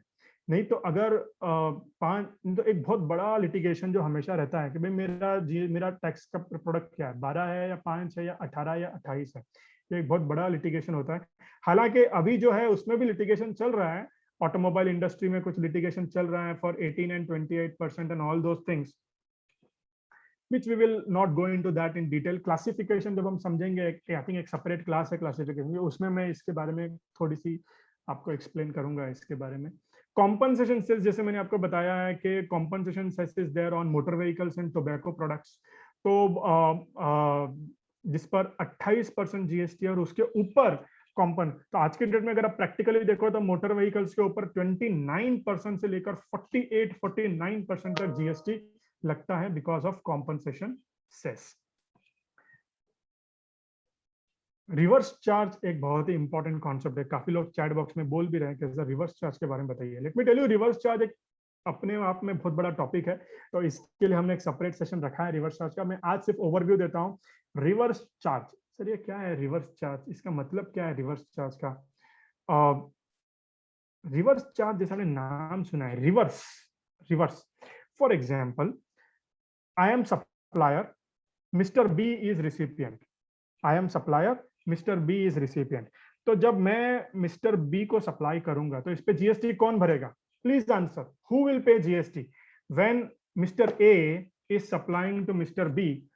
जीएसटी गवर्नमेंट को कौन भरेगा? मिस्टर ए भरेंगे, मिस्टर बी भरेंगे? Please answer in the chat box. Supplier भरेगा जीएसटी या मिस्टर बी भरेगा? अरे मिस्टर बी तो मिस्टर ए को देगा ना GST. Mister B will give the GST to mister A, और गवर्नमेंट को कौन देगा? Mister A. प्लीज अंडरस्टैंड, जब जब मिस्टर ए मिस्टर बी के ऊपर बिल रेज करेगा तो मिस्टर ए क्या करेगा? 100 रुपए और 18 रुपए जीएसटी लगाएगा, और मिस्टर बी क्या करेगा? 118 मिस्टर ए को देगा। तो मिस्टर ए क्या करेगा? मिस्टर बी से जीएसटी कलेक्ट करके, लेकिन गवर्नमेंट को कौन देगा? मिस्टर ए देगा। Mister A will pay GST to the government. तो जितनी भी जीएसटी की लायबिलिटी है, जितनी भी जीएसटी की कंप्लायंसेस है, जितनी भी जीएसटी की ऑब्लिगेशंस है, वो सब मिस्टर ए पर है, मिस्टर बी पर नहीं है। प्लीज अंडरस्टैंड, कल के दिन अगर गवर्नमेंट को पैसा लेना है तो मिस्टर ए से लेना चाहिए, मिस्टर बी से नहीं ले पाएंगे गवर्नमेंट। तो इसको बोलते हैं हम फॉरवर्ड चार्ज, यानी कि नॉर्मल ट्रांजैक्शन। बट कुछ केसेस में गवर्नमेंट ने बोला है कि हम मिस्टर ए से नहीं लेंगे, हम टैक्स मिस्टर बी से डायरेक्टली लेंगे, यानी जो कस्टमर है, जो रिसिपिएंट है, उससे डायरेक्टली हम टैक्स लेंगे कुछ केसेस में। क्यों? क्योंकि शायद गवर्नमेंट को लगता है कि it is difficult to take tax from the supplier in those cases. तो उन्होंने कुछ एक लिस्ट बनाई है, 15-20 ट्रांजैक्शंस उन्होंने आइडेंटिफाई किए हैं। उन केसेस में टैक्स जो है mister A, mister B, mister A को नहीं देगा, मिस्टर बी डायरेक्टली गवर्नमेंट को दे देगा टैक्स। तो इसीलिए इसको बोलते हैं रिवर्स चार्ज, जहां पर जनरली फॉरवर्ड चार्ज लगता है बट कुछ केसेस में रिवर्स चार्ज लगता है। वो कौन से केसेस है, उसके क्या इश्यूज है रिवर्स चार्ज के, सभी हम एक सेपरेट सेशन में लेंगे। For the time being overview में आप समझिए कि एक कॉन्सेप्ट है रिवर्स चार्ज। एक और very important concept is anti profiteering. Anti profiteering जहां पर अगर आप अपने प्रोडक्ट का रेट, समझ लीजिए जीएसटी का रेट 18% था और आपके प्रोडक्ट का रेट 100 रुपए था, जो कि ऑल इंक्लूसिव है। एमआरपी ऑल इंक्लूसिव होती है, एवरीबडी एग्रीज। एमआरपी जब होती है वो ऑल इंक्लूसिव ऑफ टैक्सेस होती है, करेक्ट। तो आपके प्रोडक्ट का रेट था 100 रुपए, विच इज इंक्लूडिंग 18% जीएसटी। अब जब गवर्नमेंट ने उसका रेट 18 से 5 कर दिया है, अज्यूम कि गवर्नमेंट ने 18 से 5 रुपए कर दिया है, तो आपको लगता है वो 100 रुपए का प्राइस कम होना चाहिए, यस और नो? 100 रुपए की जो एमआरपी है, जो कि ऑल इंक्लूडिंग टैक्सेस है, जब गवर्नमेंट ने टैक्स ही कम कर दिया तो 100 रुपए का रेट कम होना चाहिए ना। लेकिन कुछ एसएससीज क्या करते हैं, गवर्नमेंट ने टैक्स कम कर दिया है लेकिन वो एमआरपी कम नहीं करते हैं, वो एमआरपी उतनी ही रखते हैं, 100 रुपए। तो इसको बोलते हैं टैक्स के नाम पर आप कलेक्ट कर रहे हो पैसा एक्स्ट्रा, एंटी प्रॉफिटियरिंग। तो एंटी प्रॉफिटियरिंग में गवर्नमेंट बोलती है कि आपको अगर रेट आपका कम हुआ है तो आपको वैल्यू भी कम करनी चाहिए, आपको प्रोडक्ट की ये कम करनी चाहिए वैल्यू। बिकॉज गवर्नमेंट को ये लगा था कि जीएसटी आने के बाद में इन्फ्लेशन बहुत बढ़ जाएगा, इसीलिए उन्होंने एंटी प्रॉफिटियरिंग का concept government has brought in the GST regime. But in the actually में क्या हो गया है कि काफी केसेस जहां पर एंटी प्रॉफिटिंग एप्लीकेबल ही नहीं है, स्टिल उन केसेस पर गवर्नमेंट जीएसटी कलेक्ट कर रही है, which is very unfortunate. But ठीक है, उसमें बहुत बड़ा लिटिगेशन हो रहा है एंटी प्रॉफिटियरिंग में। आप सिर्फ गूगल पर जाकर देखिए, बड़ी बड़ी companies are really suffering because of this anti profiteering law.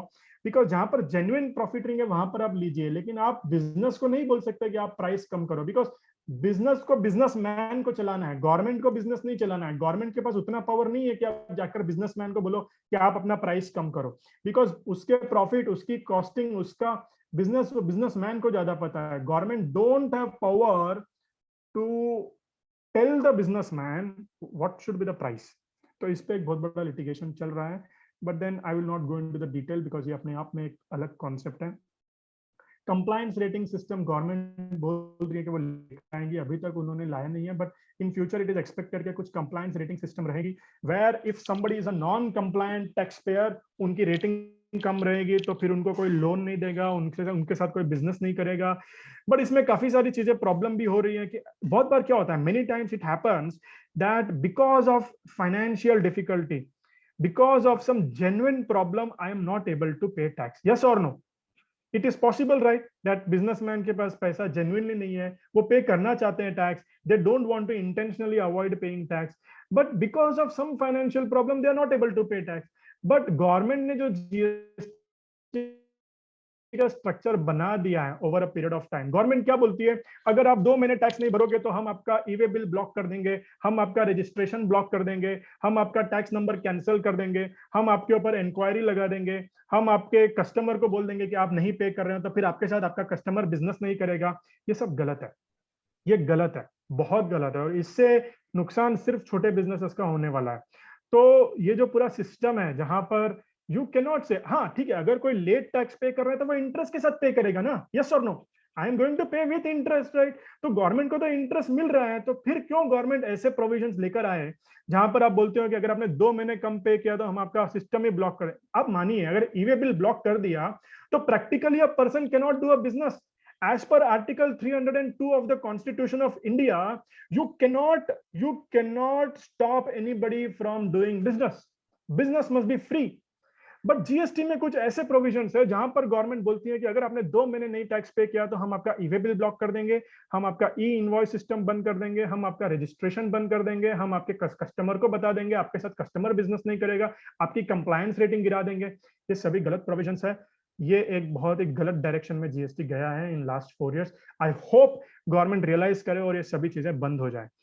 E invoice, E way bill का एक कॉन्सेप्ट है, इसके बारे में एक सेपरेट सेशन है, आई will not go into detail of it. But E way bill का जब भी आप मटेरियल को मूव करते हो और एक पर्टिकुलर वैल्यू के ऊपर वाला जो मटेरियल होता है 50,000 एंड 1 लाख का उन्होंने रखा, कुछ स्टेट्स ने 2 लाख तक की लिमिट रखी है, तो उस पर आपको ई वे बिल जनरेट करना होता है। तो आपकी मटेरियल जब मूव होती है तो आपके ट्रक और आपकी गाड़ी के साथ में ई वे बिल भी साथ में जाना चाहिए। तो what is E way bill, इसमें बहुत सारी कॉम्प्लिकेशंस है। आई एम श्योर जो स्पीकर इस पे ले रहे हैं वो आप बहुत ही ब्यूटीफुली आपको इसके बारे में समझाएंगे।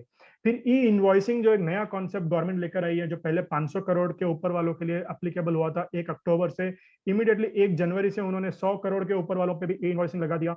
और आज की डेट में 1 अप्रैल से 50 करोड़ के ऊपर जिनका भी टर्नओवर है उनको ई इनवॉइस जनरेट करना होता है। ई इनवॉइस का मतलब है रियल टाइम इनवॉइसिंग। जैसे आपने कस्टमर को बिल दिया, इमीडिएटली गवर्नमेंट के पास भी वो इंफॉर्मेशन जानी चाहिए। Real time invoicing. तो जो पहले होता था कि मंथली एक बार आप गवर्नमेंट को दे रहे हैं, गवर्नमेंट बोले हमको मंथली नहीं चाहिए, हमको तो रियल टाइम चाहिए इन्फॉर्मेशन। तो कहीं ना कहीं इससे करप्शन थोड़ा कम होगा जो टैक्सेशन सिस्टम में है। बट ऑब्वियसली अब पता नहीं आगे जाकर कैसे इसमें डेवलपमेंट्स होंगे, हमको देखने पड़ेंगे ई इनवॉइसिंग में। But there is a concept of e-invoicing which is also the next speaker will take in more detail. कुछ important concepts I will touch upon, I will not go into detail of it. QR code की requirement है जहां पर B2C business to consumer transactions है, तो QR code आपको देना होता है आपके invoice के ऊपर। एक बहुत ही जबरदस्त स्कीम है QRMP scheme, quarterly return monthly payment, जो 5 करोड़ के नीचे जिनका टर्नओवर है उनके लिए। तो जहां पर अगर आपको मंथली रिटर्न फाइल करने की जरूरत नहीं है, आप सिर्फ मंथली पेमेंट कीजिए अडॉक बेसिस पर। अडॉक बेसिस पर आप मंथली पेमेंट कर दीजिए, कैलकुलेशन भी मत बनाइए मंथली बेसिस पर, और क्वार्टरली आप पूरी कैलकुलेशन करके रिटर्न फाइल कीजिए। तो ये कंप्लायंस रिडक्शन करने का एक तरीका है छोटे टैक्स पेयर्स के लिए जिनका टर्नओवर 5 करोड़ के नीचे है। तो इसको हम बोलते हैं QRMP scheme. If you want to know more about the QRMP scheme, you can simply YouTube or Google, you will come to know a lot of information. जो रिटर्न्स का जो सेशन है, आई am sure the speaker will cover about the QRMP also. Job work की एक concept है GST में, जहां पर आप अगर जॉब वर्क के लिए मटेरियल देते हो तो आपको जीएसटी भरने की जरूरत नहीं है। उन्होंने छोटा सा एग्जाम्पशन दिया है, बट ऑब्वियसली वो एंड में जीएसटी लेते हैं, तो इसीलिए वो एक स्टेज के लिए उन्होंने जीएसटी को माफ किया है, जॉब वर्क का जो कॉन्सेप्ट है। बट अल्टीमेटली जीएसटी उस पर जाता है बाद में मटेरियल जैसे आता है। तो मैन्युफैक्चरिंग में बहुत इंपॉर्टेंट कॉन्सेप्ट है, एक्साइज के जमाने से चला रहा है। I think job work is also another special topic which is there in the subject for coverage. Time of supply, यानी अब जब एक इंपॉर्टेंट कॉन्सेप्ट ये आता है कि अब जब जीएसटी भरना ही है तो कब भरना है, वो डिफाइन होता है टाइम ऑफ सप्लाई में। Time of supply is a separate concept, there will be a separate session for it. कितने वैल्यू पे भरना है वो वैल्यूएशन टॉपिक में भरेंगे, कैसे भरना है ये सभी चीजें हम समझेंगे in the course of this 15 days session. Refund का कॉन्सेप्ट है जहां पर एक्सपोर्टर्स को और इन्वर्टेड ड्यूटी स्ट्रक्चर वाले एसएससीज को रिफंड दिया गया है। I think refund is also separate session which we will discuss. I am not going to the detail of it. यानी आप इतना जानकारी रखिए कि अगर आप एक्सपोर्टर हो तो आपको जीएसटी का रिफंड मिलने के चांसेस है। जीएसटी की रिटर्न मंथली फाइल करनी होती है, कुछ केसेस में मैंने बोला क्वार्टरली रिटर्न है, but overall compliance is monthly. There is a huge compliance in the GST, tremendous compliance, and काफी सारा issues आगे जाकर आने वाले हैं। तो we need to really learn and update ourselves. Yearly annual returns है, तो पहले annual returns में concept ऐसा था कि चार्टर्ड अकाउंटेंट को सर्टिफाई करना होता था और ऑडिट करना होता था, बट अभी इन्होंने ये चेंज कर दिया है वेरिन अभी सेल्फ सर्टिफिकेशन रहेगा। तो बट एनुअल रिटर्न साल में एक बार फाइल करनी होगी टैक्स पेयर्स को। तो बहुत कॉम्प्लिकेटेड एक्सरसाइज होता है एनुअल रिटर्न, जहां पर आपको कंप्लीट रिकंसिलेशन करनी होती है। कंप्लीट रिकंसिलेशन, आपकी बुक्स से आपकी रिटर्न्स को पूरा रिकंसाइल करके आपको फाइल करना होता है। But ultimately it's a good move, जहां पर लिटिगेशन आगे जाकर कम हो सकता है बिकॉज ऑफ एनुअल रिटर्न। हम टाइमली हमारी लायबिलिटी डिटेक्ट करके हम टाइमली उसको पे कर देते हैं। तो ये कॉन्सेप्ट है एनुअल रिटर्न का, बट एनुअल रिटर्न भी हमने एक सेपरेट सेशन रखा है, तो I am not going to detail of it. बाकी ये जनरल प्रोविजंस है, taxability, classification, valuation, invoicing, nature of tax, all these are separate sessions which you will understand separately in the classes to come. I am deliberately not discussing this because I'm sure I want to keep something for the other speakers and other sessions also for you to learn. Correct? So one very important statement which I thought I'll tell to all of you, I'm sure you must have heard this. In this world, nothing can be said to be certain except death and taxes. So death तो हम सभी अभी देख रहे हैं कि कितनी how fragile we all are, and taxes अगर लगता है तो टैक्स तो पे करना ही पड़ेगा, इसमें ऐसे कोई इफ एंड बट वाली बात नहीं है. If the tax is applicable you have to pay, certainly you need to pay the taxes. Benjamin Franklin has told about this. So I hope this discussion has helped you in understanding the GST from the basics point of view, and we thought of covering the overview of GST in this session. So this is what I have to explain you all in this session. If you have any queries, please you put it in the chat box. We will take a few queries. Jitna ho sake, I will try to resolve your queries. And in case you have more queries, आपको लगता है कि अभी resolve नहीं हो पाएगी, I have given my email ID. You can email me your queries. I'll be more than happy to resolve. In case you want to know more videos on GST, you can go to my channel Ravi Kumar Somani on YouTube, where I have posted a lot of short videos on GST to understand some concepts in depth. But then let's look at how many queries we can resolve now. I will try to resolve as much as possible. So thank you all for patient listening. I would give it to Rajesh Bhai to guide me on how do we take questions and how can we answer some questions. Few people have raised hands. So this PPT will be shared on WhatsApp, no problem. I will do that. Questions मुझे नहीं दिख रहे हैं ज़्यादा. Everybody is telling thank you again. Thank you all for staying for so long, that too on a Saturday weekend. Few people have raised hands, so I don't know how we can unmute. Let me see if I can unmute you. And 1 minute. I can see some hands being raised. How do I unmute?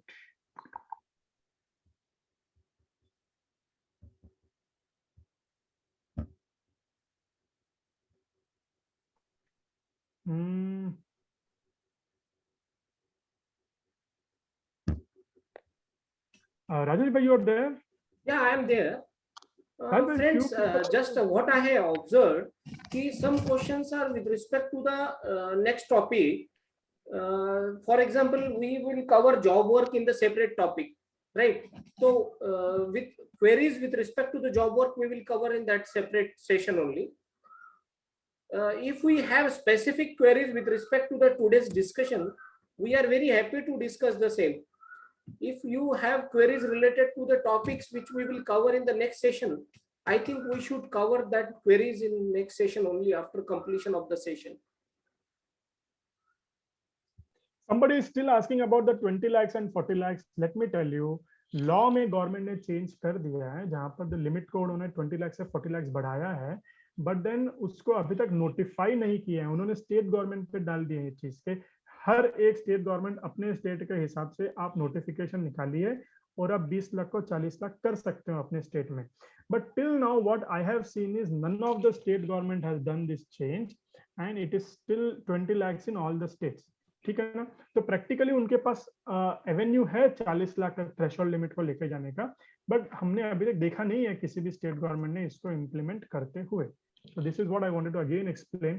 Composition scheme जो होती है वो अगर आपका 1.5 करोड़ के नीचे तक कुछ टर्नओवर है, उससे कम है, तो आप composition scheme में जा सकते हो, जहां पर आपको इतनी सारी compliances करने की नीड नहीं है. You need not take input tax credit. You need not charge 18% GST. 1% या 2% डिपेंडिंग अपॉन आप मैन्युफैक्चरर हो या ट्रेडर हो, आप उतना जीएसटी लगाकर आप आगे बढ़ सकते हो composition scheme में. So this is about the composition scheme in GST, which is a simplified scheme for a small taxpayers. Oxygen GST में लगता है, हाँ मेरे हिसाब से oxygen is also liable in GST. I think it is 18%, but मुझे जितना पता है अभी कुछ डिस्कशन चल रहा था कि government is planning to reduce the rate of GST on oxygen, but अभी तक कोई नोटिफिकेशन आई नहीं है ऑक्सीजन के जीएसटी रेट के ऊपर। जीएसटी काउंसिल के बारे में आप लोग पूछते हो, तो जीएसटी काउंसिल एक बॉडी है, कॉन्स्टिट्यूशनल बॉडी है, जहां पर सेंट्रल गवर्नमेंट का भी रिप्रेजेंटेशन है और स्टेट गवर्नमेंट का भी रिप्रेजेंटेशन है। सेंट्रल गवर्नमेंट का अपने finance minister is a representative and सभी स्टेट गवर्नमेंट के फाइनेंस मिनिस्टर्स रिप्रेजेंटेटिव होते हैं। अगर कोई भी डिसीजन जीएसटी काउंसिल को पास करना होता है तो उनको 75% मेजॉरिटी से ही पास हो सकते हैं, बट ये 75% मेजॉरिटी अटेन करने के लिए सेंट्रल गवर्नमेंट के एक वोट की वैल्यू होती है 33% और स्टेट गवर्नमेंट के सभी वोट्स मिलकर वैल्यू होती है 66.66%। तो जब सेंट्रल गवर्नमेंट और स्टेट गवर्नमेंट जॉइंटली कुछ करते हैं, what I came to know is, अगर एक भी डिसीजन जीएसटी काउंसिल में पास करना है तो सेंट्रल गवर्नमेंट को तो यस बोलना ही पड़ेगा, और एटलीस्ट 20 स्टेट गवर्नमेंट्स अगर यस बोलेगी तभी जाकर कोई भी डिसीजन जीएसटी में ओके होगा, नहीं तो ओके नहीं होगा। ये एक इंपॉर्टेंट कॉन्सेप्ट है। लाइव स्टॉक पर जीएसटी लगता है क्या? मेरे हिसाब से लाइव स्टॉक पर जीएसटी लगता है, बट एज आई अंडरस्टैंड इनको एग्जेम्पशन में रखा गया है जीएसटी में। This is what is my understanding. अब वो प्रोडक्ट्स, काफी सारे प्रोडक्ट्स होते हैं तो उन पे एक एक रेट में अभी नहीं बोल पाऊंगा। पुणे टू सांगली अगर आप ट्रांसफर करते हैं शोरूम टू शोरूम तो जीएसटी लगेगा क्या? नहीं लगेगा, बिकॉज ये सेम स्टेट में है। अगर अलग अलग स्टेट में होते तो जीएसटी लगता था, ठीक है। अगर ये दो अलग अलग कंपनी है तो जीएसटी लगेगा, ठीक है।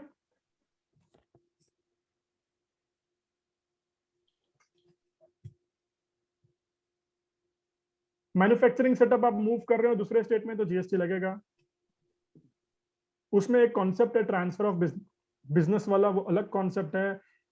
उस पर मैं अभी नहीं जाऊंगा, वो अपने आप में एक बहुत बड़ा डिस्कशन है, जहां पर आप आईटीसी, सिर्फ आईटीसी भी ट्रांसफर कर सकते हो as long as it is within state, and inter state में कुछ इश्यूज है, but I will not go into that. How ji, हाँ, स्टेट एंड सेंट्रल में जीएसटी शेयरिंग कैसा होगा? स्टेट एंड सेंट्रल में जीएसटी जो डिवाइड होता है वो इक्वली डिवाइड होता है। जो आईजीएसटी एलिमेंट है between centre and state, that gets divided equally. तो इसमें ऐसा कुछ नहीं है कि सेंटर को ज्यादा मिलता है या स्टेट को कम मिलता है। सीजीएसटी है वो सीधा सेंट्रल गवर्नमेंट के पास जाता है, एसजीएसटी पूरा स्टेट गवर्नमेंट के पास जाता है, और जो आईजीएसटी है उसमें से 50% स्टेट गवर्नमेंट को जाता है और 50% सेंट्रल गवर्नमेंट को जाता है। कैसे पता चलता है कौन सी स्टेट गवर्नमेंट को जाना चाहिए? जो आप जीएसटीआर 1 में डालोगे वो हिसाब से गवर्नमेंट आगे डिस्ट्रीब्यूट करेगी, तो आपको जीएसटीआर 1 में सही डिटेल्स डालनी है, ठीक है। गोल्ड पर कितना जीएसटी है? गोल्ड पर अगर आप देखो तो 3% जीएसटी है। 3%। बुलियन और ज्वेलरी प्रोडक्ट सभी पर उन्होंने 3% रखा है। पहले बहुत बड़ा डिस्प्यूट था what is Boolean what is jewellery, क्योंकि अलग अलग रेट थे, बट अब तो सब 3% है स्टैंडर्ड रेट, तो कोई प्रॉब्लम नहीं है। रिवर्स चार्ज ट्रांजैक्शन पे आईटीसी नहीं लगता है, रिवर्स चार्ज ट्रांजैक्शन पे आईटीसी लगता है और वो इमीडिएटली आपको क्रेडिट मिल जाता है, ठीक है। Some dealer has purchased good at 12% and same sale at 18%. Is it legal? अगर रेट उसका 18% है तो 18% लगाना चाहिए। अगर रेट 12% 12 लगाना चाहिए, लेकिन अगर रेट 12 और अगर आप 18 लगा रहे हो तो वो तो 100% इलीगल है, गलत है।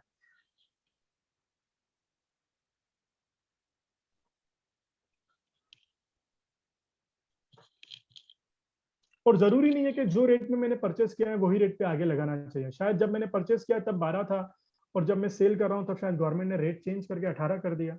तो जरूरी नहीं है कि जो रेट पे परचेस किया है उसी रेट पे आगे सेल करना चाहिए जीएसटी का। जिस दिन आप सेल कर रहे हैं उस दिन क्या रेट है वो हिसाब से आपको रेट लगाना होगा। That is very very important point that you all must know.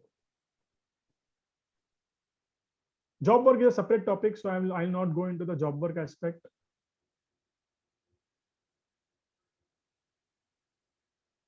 If separate registration of same company in same state, then GST लगेगा। Yes, अगर सेम कंपनी का सेम स्टेट में अगर सेपरेट रजिस्ट्रेशन है तो वो दोनों रजिस्ट्रेशन के बीच में भी जो ट्रांजैक्शन होगा, जो स्टॉक ट्रांसफर होगा, जो सर्विस सप्लाई होगी, उस पे जीएसटी लगेगा। Anyone can do GST audit, even tax consultant. Yes, अभी जो चेंज आया है उसमें टैक्स कंसल्टेंट, टैक्स प्रैक्टिशनर भी जीएसटी की ऑडिट कर सकते हैं, और ये सेल्फ सर्टिफिकेशन है। तो ऐसे चार्टर्ड अकाउंटेंट्स और कॉस्ट अकाउंटेंट्स की जो पहले मैंडेटरी रिक्वायरमेंट थी वो नहीं है। नोटिस पे रिकवरी पे जीएसटी लगेगा क्या, ये हमारे नेक्स्ट सेशन में देखेंगे। पेट्रोल पर स्टेट एक्साइज ड्यूटी लगती है और इनफैक्ट वैट भी लगती है, दोनों लगते हैं। एक्साइज ड्यूटी भी लगती है और वैट भी लगता है पेट्रोल पर। और जब आप इंटरस्टेट मूव करते हो तो सीएसटी लगता है। इस पे बहुत बड़ा लिटिगेशन हुआ था कि इंटरस्टेट पर सीएसटी का बेनिफिट मिलना चाहिए नहीं मिलना चाहिए, बट अल्टीमेटली हमारे पास में आज की डेट में काफी सारे जजमेंट्स है जहां पर उन्होंने बोला कि इंटरस्टेट पर सीएसटी का बेनिफिट मिलेगा even after GST is implemented. Recording of this session I don't no because मेरा तो काफी बार ऑन ऑफ हुआ था, तो आई don't know whether the recording is available with me, but let's see if it is available. I will surely share the recording with Rajesh bhai, which can be uploaded on the WhatsApp groups. And again, you can let all your other friends also know about this topic, this session which we are doing. It's a wonderful initiative by Gita Parivar. I must really thank Rajesh bhai जो इतना pen लेकर ये coordinate कर रहे हैं पूरा session, और जो पूरी टीम है गीता परिवार की, मुंदड़ा जी जो पूरा ये प्रोग्राम को स्टीयर कर रहे हैं.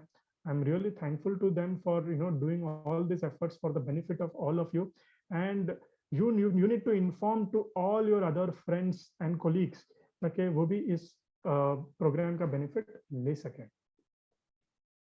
Over to you, Rajesh bhai.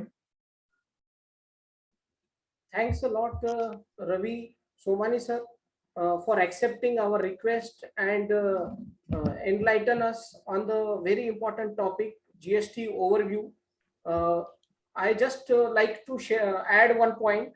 When I have just decided the topic GST overview, I was very surprised how Ravi will cover constitutions, constitutional amendments and definitions and all, because up to section 6 we like to cover today up to section 6, because tomorrow the definition of supply and section 8 composite supply and mixed supply we will cover. But Ravi has covered such a nicely. I really appreciate Ravi because you have overviewed today what is actually GST is, and most of the concepts briefly you have covered today. Thanks a lot for joining this series, and I also thank Gita Parivar.